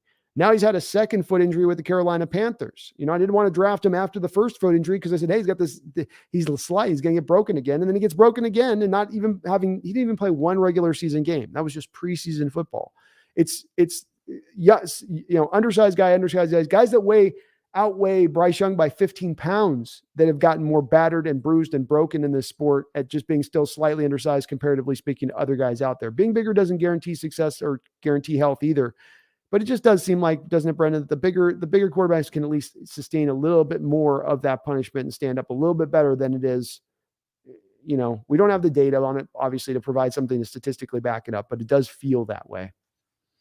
Yeah, I'm not into it. No, I'm not either with it. So I would fight back with her, Kevin. What I would do is I do that move where you disarm somebody with the gun, you know, where you knock with one hand and you pull back your hand with the other one, and then you stress their trigger finger back the other way, and then you do the Jackie Chan move, you know. Or I would just flip off the top of the gun like they do in the movies with that one. You know that move, Brendon? The guy points the gun and he goes and he pulls off, and he's like, how did you do that? How do you just, you know, that'd be my move too. One of those two. Yeah, I like it. But yeah, no, thank you. No, thank you. Pedro Mendoza, thank you for the $2 donation. He asks, how do we fix our nose tackle position? We're going to look at we have one more positional point to look at here, Pedro, which will be the defensive tackles in free agency. So we're just going to be looking at that in just a second. But let's look at just really quickly. We'll look at the guys first, Brendon. We'll look at them individually in a second here. Our guests, let's go with them now, and we'll just catch back up on the donos with it because we do need to cover this as well. Let's look at the defensive tackles in this draft. Both you and I are looking at low-cost options from a defensive end standpoint if they really want to do that. Neither of us really look at them needing an edge, but they can go that route. They do need defensive tackle help here. We're losing what we got. 3 free agents, Puna, Quinn, Al Woods, maybe not going to be back on that. Brian Monet, you don't know what you're getting back with him. So we got some holes here.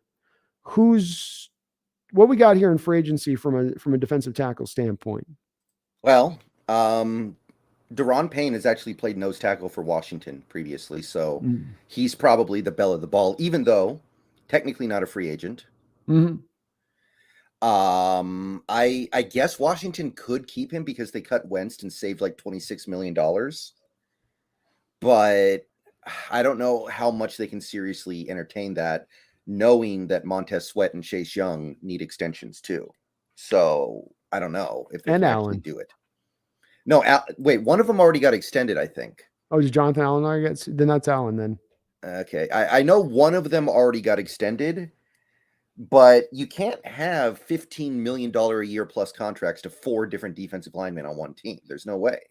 Well, to your point on this with Daron, he's got to be moved this offseason because if they don't and they pay him on the franchise, and then you have those 2 guys you mentioned in Sweat and Young that are up for the contracts, now you're at next year's spot of probably having to watch Daron Payne walk for nothing as opposed to establishing some value for return on him this year. If the intention is to pay Sweat rather than paying Payne, it's just to pay Sweat and Young down the road. Maybe they want to move on from Young, I guess. That's also possible. But I think they're going to have to make a move here somewhere with Daron. So that certainly is a possibility for us as far as to make that big swing move here. It's within, of all the big swing moves, Brendon, this is the one that probably has some real potential to it, which I think we both agree there's not a lot of potential here with them making some big signing move this offseason, but that would be the one that we would probably look to at the head of the line. Yeah, that's got to be number one. He's definitely going to be the priciest nose tackle out there. Another couple of guys who are going to cost a decent amount of money would be like Dalvin Tomlinson. He's been good. 29 years old, solid guy. Really seems like he's always been really good against the run, Brendon. Like he's just kind of you can't move him out of the middle kind of guy. Rock in there. What's he going to make, you think? Probably, I'd say up around $8 million a year, which seems low, but you got to remember these nose tackles, unless they're like adding a lot as a pass rusher, don't make huge money most of the time. It's true. It's very true. What about I've been thinking about this guy. I think I'm kind of a no on because I think the age of it. Didn't play all the games last year, but does have scheme familiarity with the Fangio system, playing with the Rams. Michael Brockers. Is he a nose tackle? I thought he was a 5-tech. They've done some of that, I thought, with him at times. They would move him around a little bit there. But I guess, technically that's not. He's moved all around a little bit, I guess. Yeah, I haven't kept up with him lately. I don't know how he's been doing. He's getting older. So he's 32 and definitely, he won the Bruce Irvin draft. So he's getting up there in age. Yeah. That's for sure. I mean, we might need a backup. Even if you get a Daron Payne, you can't have Daron Payne out there for every snap, right? That's true. Yeah. And he was a guy that did a lot of dirty work for kind of Donald there. So Donald could kind of run around at times. He was a good one tech. That was really for a lot of times they're running that 4-3, especially. He was a really good one tech for them, taking up kind of blockers. But he's probably getting a little old and again, played like half the games last year. How about a guy you mentioned and talked about? You seem kind of excited about him. Maybe you got to work your excitement up for me on this guy, which is Tillery. I'm not excited for him. Remotely. Okay. No. Oh, okay. I thought you were going to break me down on that one. So I was like, no, I am anti-excited on him. That's why I mentioned him earlier was that's an example of a guy who I think will get paid some money just because he was a first-round pick. Whereas there are going to be better players who were undrafted who won't get that money simply because of that. That makes sense. That makes a ton of sense. Who do you have on your list? Andrew Billings was somebody who caught my eye when I was going through the list of potential nose tackles. Not a huge name, somebody who you could maybe get for $5 or $6 million a year, but perfectly competent, perfectly good. He's turned in some good seasons recently. I think he was most recently on the Browns, but I could be wrong about that. He was Vegas. somebody who, I'm sorry, Vegas. Vegas. Okay. Right. But he was somebody who caught my eye as like, that wouldn't be that much money, but you might get pretty good play out of it. Certainly a pretty good run stuffer, not yet 28 years old. So Mhm. does give and fill that hole for you as being still a young guy that does give you that stoutness. Probably does give you a lot from pass rush, but again, zero techs, you're not looking to get a lot of pass rush, Mhm. from them necessarily. Right. What about Greg Gaines? He did That some one gets nose me tech. excited. Yeah. Yeah, that might be a little more money because he's young, Hmm. but seems like he did some nice stuff lately. Yeah, another guy, like you said, young, 20, not 20 yet, 26 years old, seems to be pretty solidly graded when I've looked at him from PFF. He does fit to the zero tech purely. And he's been a guy that's been problematic when we've played him. He's a guy that we've seen up close a lot, and you're like, man, he's just kind of annoying with him just being immovable, and he's always kind of there in the hole, and he's just in the right spot that he's supposed to be in. He's not going to like electrify you with his skill set, but he is what you want out of a zero tech, which is, he's going to control the point of attack and force things to go in other directions. And I think from a cost standpoint, he's the one that kind of does get me really excited. You brought up some great value guys like the Singleton guy and whatnot in at the linebacker position. And I think that there's some equivalency there with a guy like this on the defensive tackle. And I love those value items you can add where it's not that you're getting them cheap, it ain't veteran minimum, but you're getting good value for the player you're bringing in. Yeah, I do have one guy who might be Vetmin though, who I like as a backup, John Jenkins. He's been around the league. He's been bouncing around the league for a long time. Mm-hmm. Seems like everywhere he lands, he plays fairly well, but he always takes Vetmin for 1 year. He's like Gun I for don't know. hire. He's like the NFL version of Jack Reacher or something. He's just this drifter who goes from town to town. Solving crime. Yeah, or being a competent nose tackle for 1 year. Same difference. Same difference. Exactly. Uh-huh. But yeah, Vetmin as a backup, John Jenkins would be my guy. Just a little throw in there for free agent that could be a good backup. I like John Jenkins. You're right. He's been a guy pretty consistent wherever he's kind of bounced around with. I would be out on a guy that gets brought up to me a lot, so I'll bring this guy up because I'm sure you hear about it from too. I'm out on Sue at this point with his age. I didn't even think about Sue. Yeah, I don't think he's doing really zero tech stuff at this point either. At this, like, he's not really. I think, and he's still very strong, but yeah, I think he probably does the same thing next year if he's still playing Brendon, which is that sits out half the game and then wait for a front runner that he can go sign for and play 10 Right. snaps to try to go sneak out a Super Bowl. So, not a guy there necessarily that would jump out. Linval Joseph getting older too, 34 Yeah. years old. I just got to say, we probably don't want to be signing another. We already got Al Woods, right? If we're looking Yeah. at 34, 35-year-old guys, like just stay with Al Woods and, call it a day at that point. But you're right. There wasn't a lot else. And I think that unless, did you have another guy on there that I missed? I might have. Derek Ninati of the Chiefs, the Kansas City guy. Okay. He's not very good or anything, but he's not bad, and he wouldn't be that expensive. You could get him as like a backup or a rotational guy. Maybe you sign him on a 1 year deal while you've got rookie nose tackle X, and you Mm-hmm. want a veteran for him to learn from. Makes sense. I mean, like I say, he's still a young guy. I like that you're looking at some of these guys that are young, where it's like, Mm-hmm. well, look, you might have still a spot in this guy where he's not type, he might be close to his prime. He might have already hit his prime, but maybe there's a little bit still there.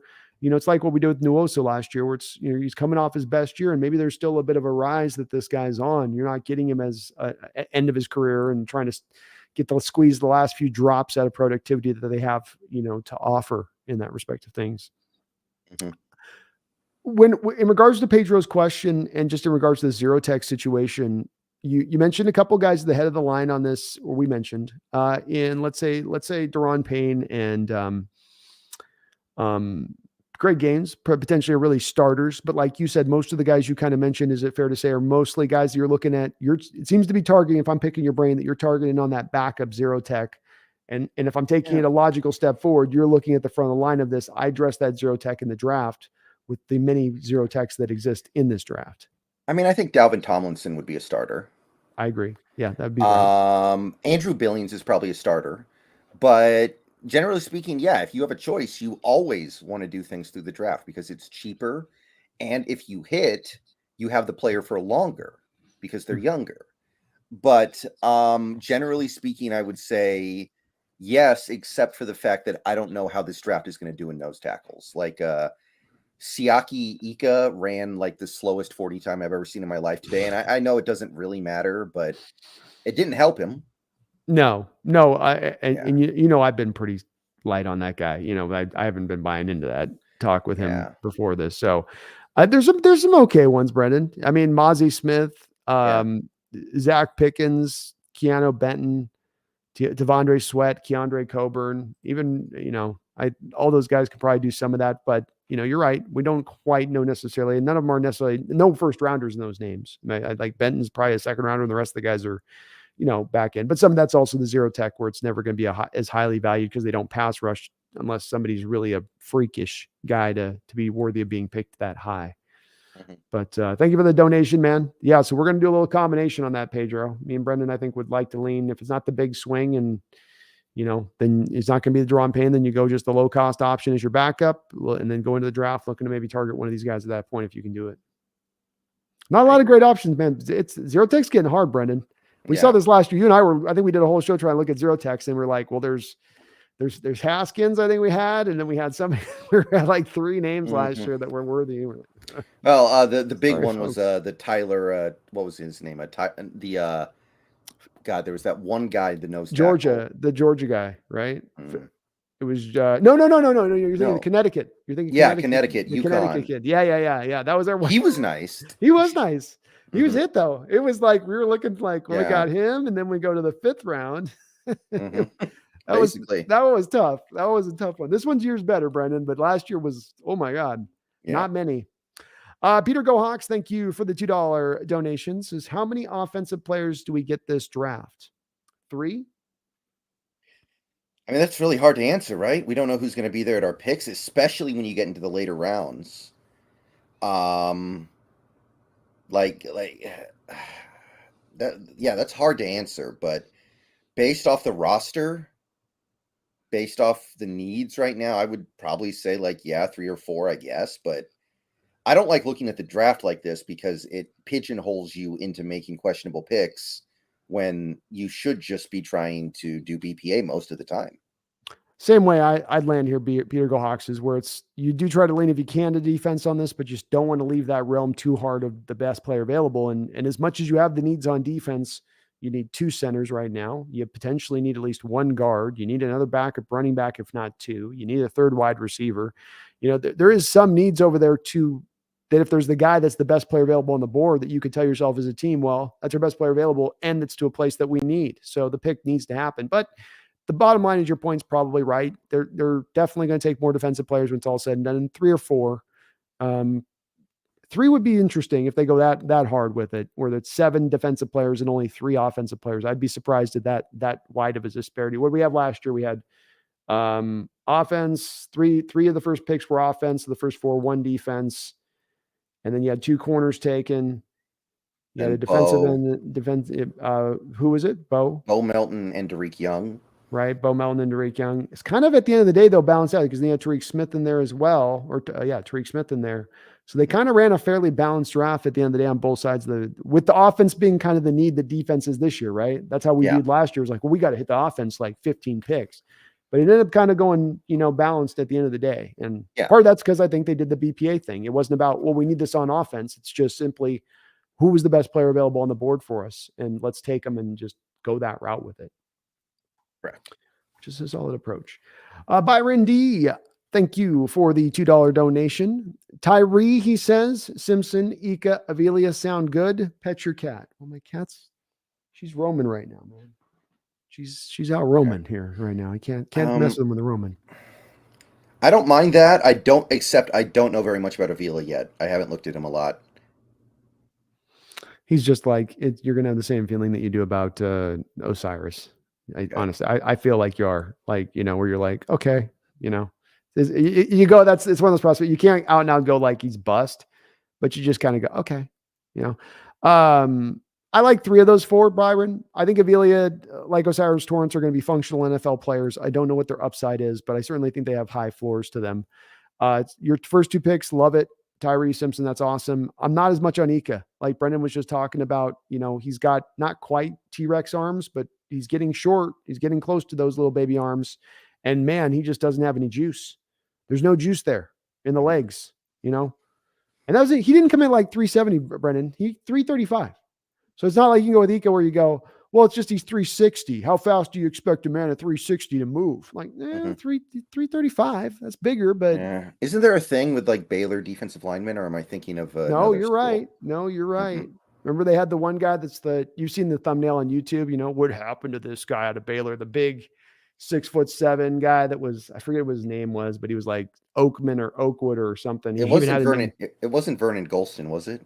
No. It was this other guy, it was like Oakman or something. It was just some weird name. But you're right. No, it's a Baylor defensive linemen and receivers, I would offer. Maybe it was Baylor. I think it was Baylor receivers. That was my hesitancy. There was somebody else who have defensive linemen that's like, no, you don't want to touch those guys. Clemson, I think, was usually the defensive lineman that we avoid. But yeah, I can't quite get to Ika, Byron. I think he's limited on tape, and then his combine performance today, I think, does kind of sink him down into minimum mid to late third round territory at this point when it's all said and done. Do you think Mozzie Smith has jumped him? Mozzie didn't test today, so we still don't know. He's going to wait until his pro day to do all of his tests, which you need to know a little bit about with him. The pro days don't feel reliable to me, man.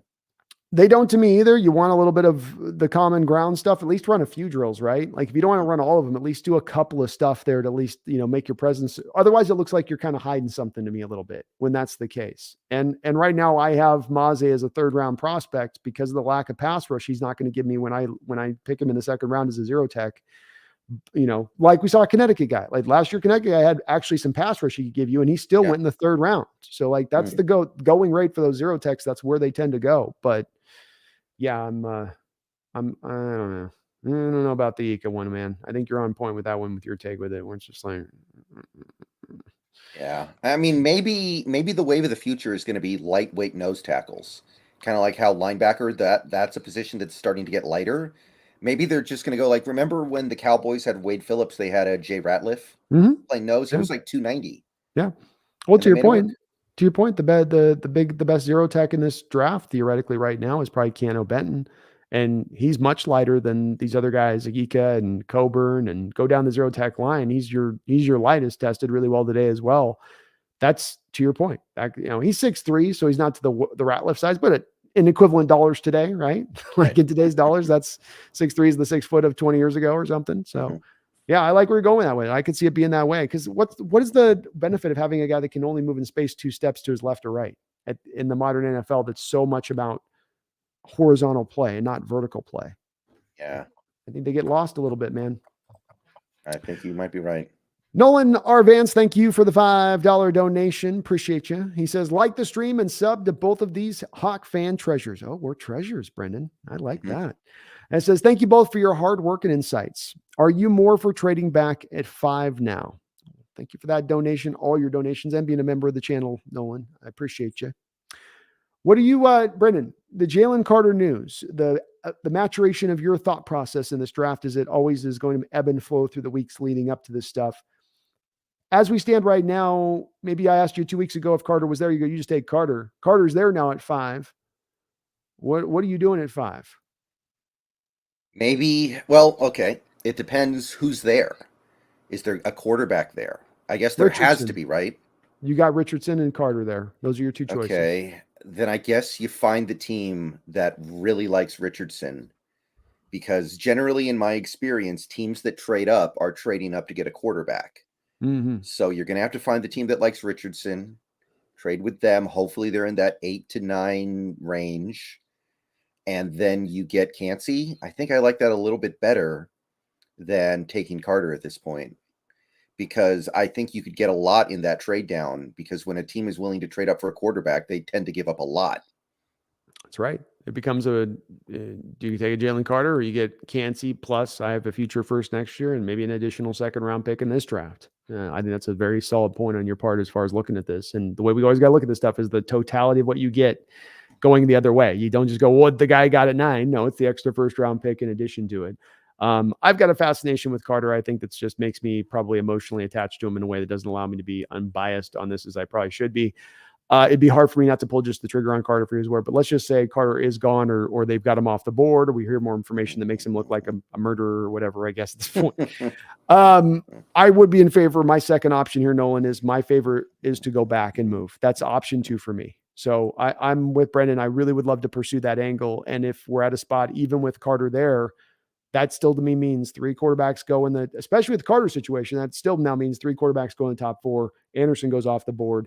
And now you do have the 4th quarterback to pivot and hinge the rest of the draft off what you want to do from it. And there's going to be that team then at that point, Brendon, that's gone through all of free agency, missed out on their quarterback, missed out on the top 3 quarterbacks in the draft. You agree on this? Who then is sitting there now looking at their next season with who they have on deck is who they have if they don't do something desperate. And I've always argued for us to get maximum value, it takes the desperation. Just to have the trade happen is going to take the desperation. That's the conditions created. Your musical chairs analogy. Yeah. I mean, here's the thing, though. Is a team like Carolina going to trade up for Richardson and say you're starting day 1? Or do they bring back Sam Darnold and do it the right way? That's what I would wonder. Well, I think that they could go find a low-cost option to bring in to compete. They can go get their Bridgewater guy or Darnold guy. One's not. Yeah. But here's the other thing they could do too. The shift that we've seen with the Ravens, the Eagles, taking these certain guys, they can do this certain skill set of stuff, and then we're going to accommodate the offense around them. Knowing already Frank Reich has a predilection to liking run-heavy offenses, right? Who's to say that they don't just try to transition into that Eagles-like offense with the defense that they have and just turn into this, run-heavy team that really has a lot of heavily scripted stuff then there for Anthony Richardson to work around. And they look at it like, well, now he can be an instantaneous starter because we're not going to ask him to execute the full totality of the offense like we would a normal quarterback. Yeah. Buying it? Yeah. You buying it as a trend? I buy it. I think I do buy it. I think at least one team out there in that range of the draft. It's the Raiders, it's the Panthers, and maybe the Falcons. And maybe the Titans. Titans, yeah. We'll be like, let's go get Anthony Richardson, whatever we have to do to make that happen.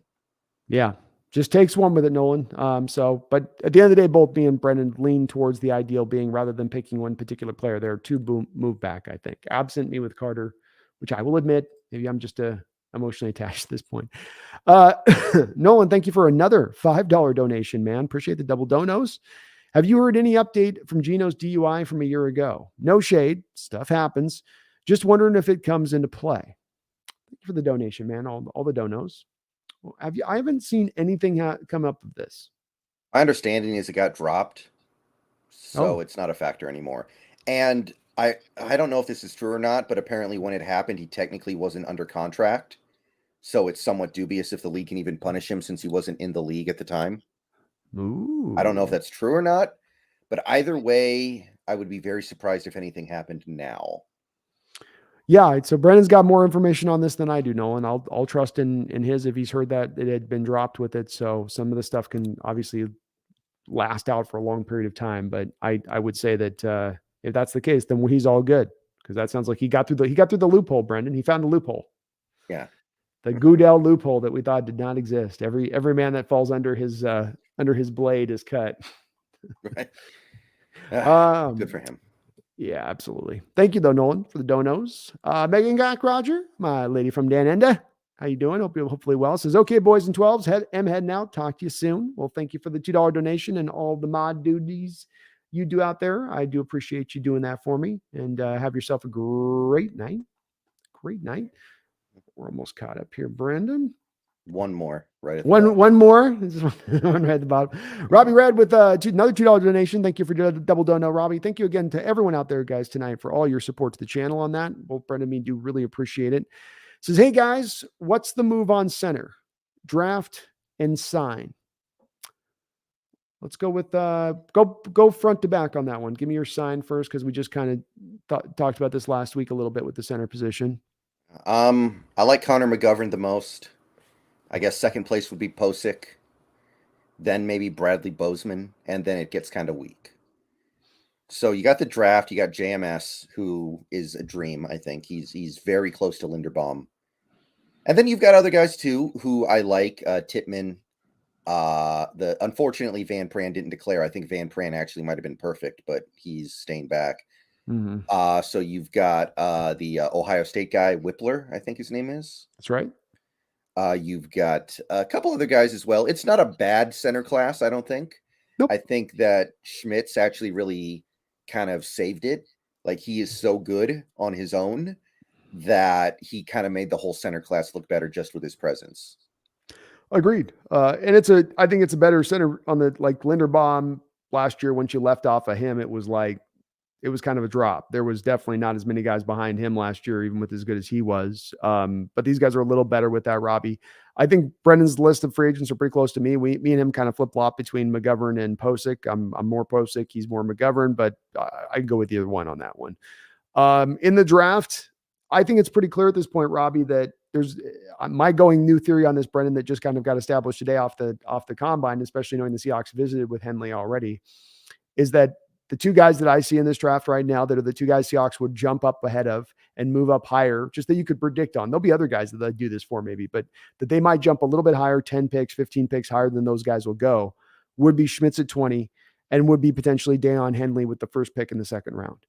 I think that's where people could be a little bit bristling of like Henley with the first, second round pick or Schmitz with the first 20, but that the value of those guys and how much they might fall in love with them and really like them.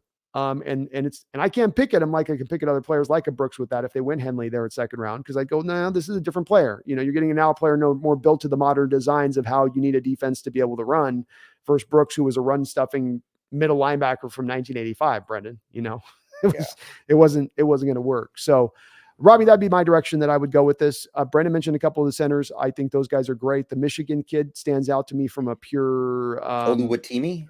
You do better with the pronunciations than I do by a mile, man. That was actually because he was one of the guys I was monitoring all college football season. So I said his name in a video every week, pretty much. Oh my God. Yeah. I'm never going to get close to that pronunciation. I'll get like one or two of those vowels right in just the way that goes. But Brendon, he's perhaps of any of the guys I've seen in this draft, absent Schmitz, he's the guy that moves and hits those the reach block stuff that he hits and getting to the, blocks in space, and his ability to move in space is definitely different from some of those other guys on tape to me. Now he didn't do great at the Senior Bowl. At times got a little overwhelmed there, but he's kind of a guy, if you're missing out on Schmitz on the front end, you land, any of the guys Brendon mentioned really are pretty safe guys. Wilper's safe. Patterson from Notre Dame is another safe guy. All these guys have played a lot of football. They know what they're doing. They can do a variety of things. And they would be upgrades off of what we had with Austin Blythe recently at the position and other guys behind him. So I'd go one of those two routes, Robbie read, but I think Schmitz is looking very, very, very, very much in play here. Yeah, I agree. Well, thank you. We did get caught up there on all of the donations. So thank you to guys for all those donations on the chat. You guys are awesome in that respect of things. We also looked at, I think, of all these defensive tackles. There was nobody else I think that you had on your list, did you, Brendon? As far as anybody else? No, not really. I think we captured all the good ones anyway. Like I had Jonathan Hankins, but he's kind of a break glass in case of emergency guy. He's just really, really big. He's like not very good at football. He is. He's huge. He's like he's a mountain out there. You instead of me like, just get around him. I don't know how he's not good, but he's just not, I guess. It's a little like these zero techs that can't move, but can go like that are immovable. Just the value used to be big on those guys. It's not anymore because it's not about the power A gap runs anymore. It's about the getting into space. I did have one defensive end I forgot to mention who would be like the vet min guy. I just throw him out there real quick. Kerry Hyder. I'd bring him back. I liked him. Sure. He barely played last year. He's going to be vet min. He mostly didn't play because that Niners defensive line is way too good for him to crack. Yeah. So if you could bring him in for the vet min, I think that would be awesome.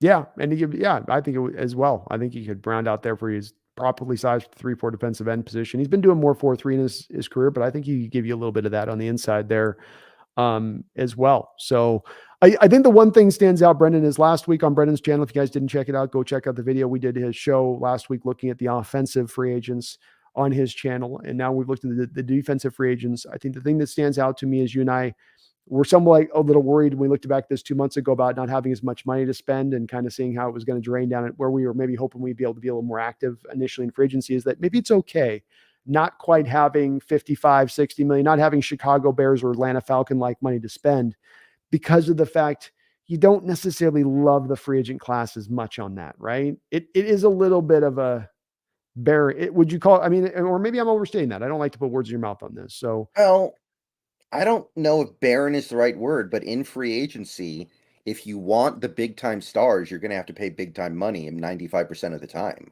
yeah, Like, I love Deron Payne, but do I love Deron Payne for 20 million a year? Probably not. yeah. Especially if you're giving up the first round pick as well. Like that's the thing with free agency. If you want elite players, you're going to have to pay elite money. You go into the draft and you can get elite players all day for minimal money. Are there And elite players in free agency this year though? well, Outside of Deron Payne, I mean, Deron is, yeah, but then absent them. well, I don't think Lamar's elite, but he would be the one quarterback who you could maybe say. Um, I'm thinking about that like PFF list of best free. Do you think Javon Hargrave does he count?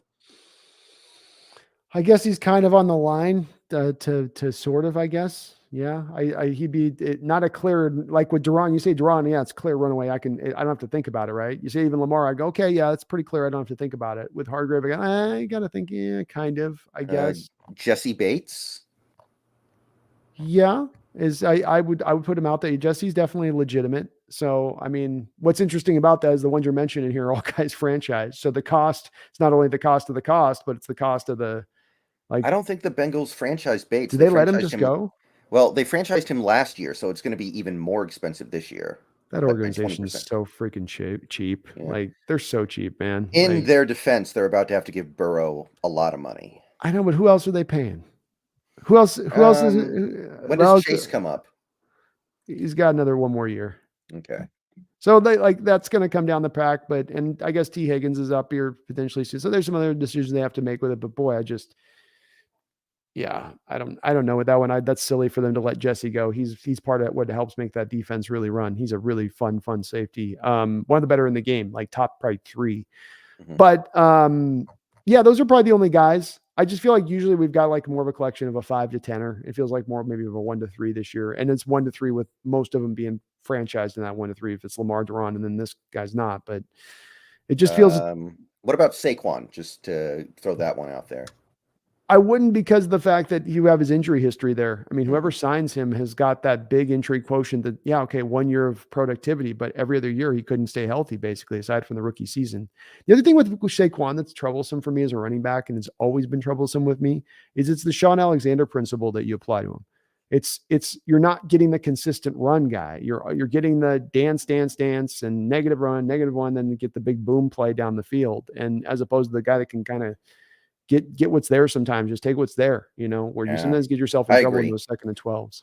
I don't like Saquon either. I was just putting it out there. No, it's valid though. He's like Hargrave. I'd say they're right kind of on that little bit of a line phase of it. And it's not, and maybe, and you're right, maybe Barron is maybe a way of overstating it. Barron's probably is an overstatement, but maybe it just doesn't feel, if I'm coming into an offseason, it felt like, I guess a couple of years ago when we had 50 million to spend, there was a lot more other names out there that were like, yeah, like this guy, or yeah, how about that guy? Or, Corey Lindsey here, or this guy, this year it's just kind of like, it's there's some good guys, but not amazing necessarily on that. Yeah. All right. Well, we got, I think, caught up here on all the donations, and we have gotten here through the end of the show here on covering these free agents. So we are going to be back here in another week. Brendon, is there any other kind of thoughts or stuff that we didn't cover here tonight that we might have jumped over? I know we've gone pretty late here, but not really. No, I think we did a pretty good job of covering everything that needed to be covered. So we'll be back next Thursday. What do we got on track for the schedule next Thursday for the folks? I think we're going to be basically looking at the combine, because by then it'll be all over. People are going to be really interested to see some of these quarterbacks throw. I think that I'm really interested to see what Darnell Washington does at tight end for one. The receivers and running backs are always fun. Somebody might run like a 4.2 140 or something and break the internet. So I think the focus will be on the combine, because free agency won't quite have started yet. And there won't be anything really else to go into. Maybe a little pro day stuff if we get any pro day stuff, but it's going to be all in that same vein. We'll also definitely have an understanding at that point of what Seattle's doing with the franchise on Geno. So they're very at that point be a trade or non-trade or signing of a contract by that point. because Right. they'll put that on the other side of it. So, folks, do me a couple favors here as we finish things up here. First, hit that like button if you haven't already. It does help this channel out. It helps the video show up for people looking for good Seahawks content, as well as please go over to here to my buddy Seahawks Brendon Nelson. That's the name of his channel here on YouTube. Do a quick search on that, pop right up, get subscribed to him. He does at least damn near daily content, if not multiple times daily content. So he is always over there working hard and doing his best, make sure he's getting the news out to you guys and getting stuff broken down in the right way. So congratulations again, Brendon, crossing 12,000 subscribers on your channel, and that great charity stream that you did for St. Jude's, helping out the kids, man. That's a great cause on that side of it. You're awesome. That was a lot of fun. Appreciate you guys for donating on that, going over that side of it. So we will be back next Thursday with some news, with some combine breakdowns and looking at these guys who's emerging as very Seahawky, who the Seahawks meet with. Like Brendon said, maybe we get some more of these pro days built in within it. So the news is going to continue to percolate throughout this offseason, both on the Hawks Nest and Seahawks Brendon Nelson. Subscribe, tune in, stay up to date with the content with us because we're going to keep it cooking your way. Either way, though, we really appreciate you watching tonight and all of your guys' support here to the channel. You're amazing on both ends of our stream on this. So thank you all that. Brendon, thank you as ever for coming to the chat as you do, man. We are always able to consistently get this going. I appreciate you always jumping in and making time for this. Sometimes I know we go long with it. So I appreciate you hanging in on that. I think this is just becoming kind of the standard length for a show. It is, you're eventually, what I'm doing is I'm slowly pulling you along to where you're going to get to where I am on my live streams. We're like 8 hours deep and you're like, how did you get me into this? This is too long. It's too long. I got him eventually. Yeah. I brought him in. I did do the 10-hour stream that one time to celebrate 10,000 subs. Oh, there you go. So you're already, I've got you in. It's a process. We'll get you there eventually on this. So yeah, we're at 2 hours, 2.5 hours now. A year from now, it'll be like 3.5, right? Right. So that's the goal, folks. Hey, we love it here. We love talking Hawks and love talking Hawks with you guys. Appreciate you guys. Love out to you guys as well. And we will be back another week on Seahawks Brendon Nelson, his channel, Thursday, 7:00 Pacific Standard Time. Other than that, let's just remind you folks, as we're about to head in this offseason, just do me a favor. Don't forget now, as you've got 10 picks in this upcoming draft, if you've got money to spend, as the books are basically clear, I hope I don't have to remind you, but Brendon's going to remind you anyway. I'm going to remind you anyway, just in case you might happen to forget, with all of that assets that you have at your disposal now to turn this team into elite Super Bowl contending team. Dream big, dream large, but beyond all that, please don't you ever, ever forget. Go Hawks. Go Hawks.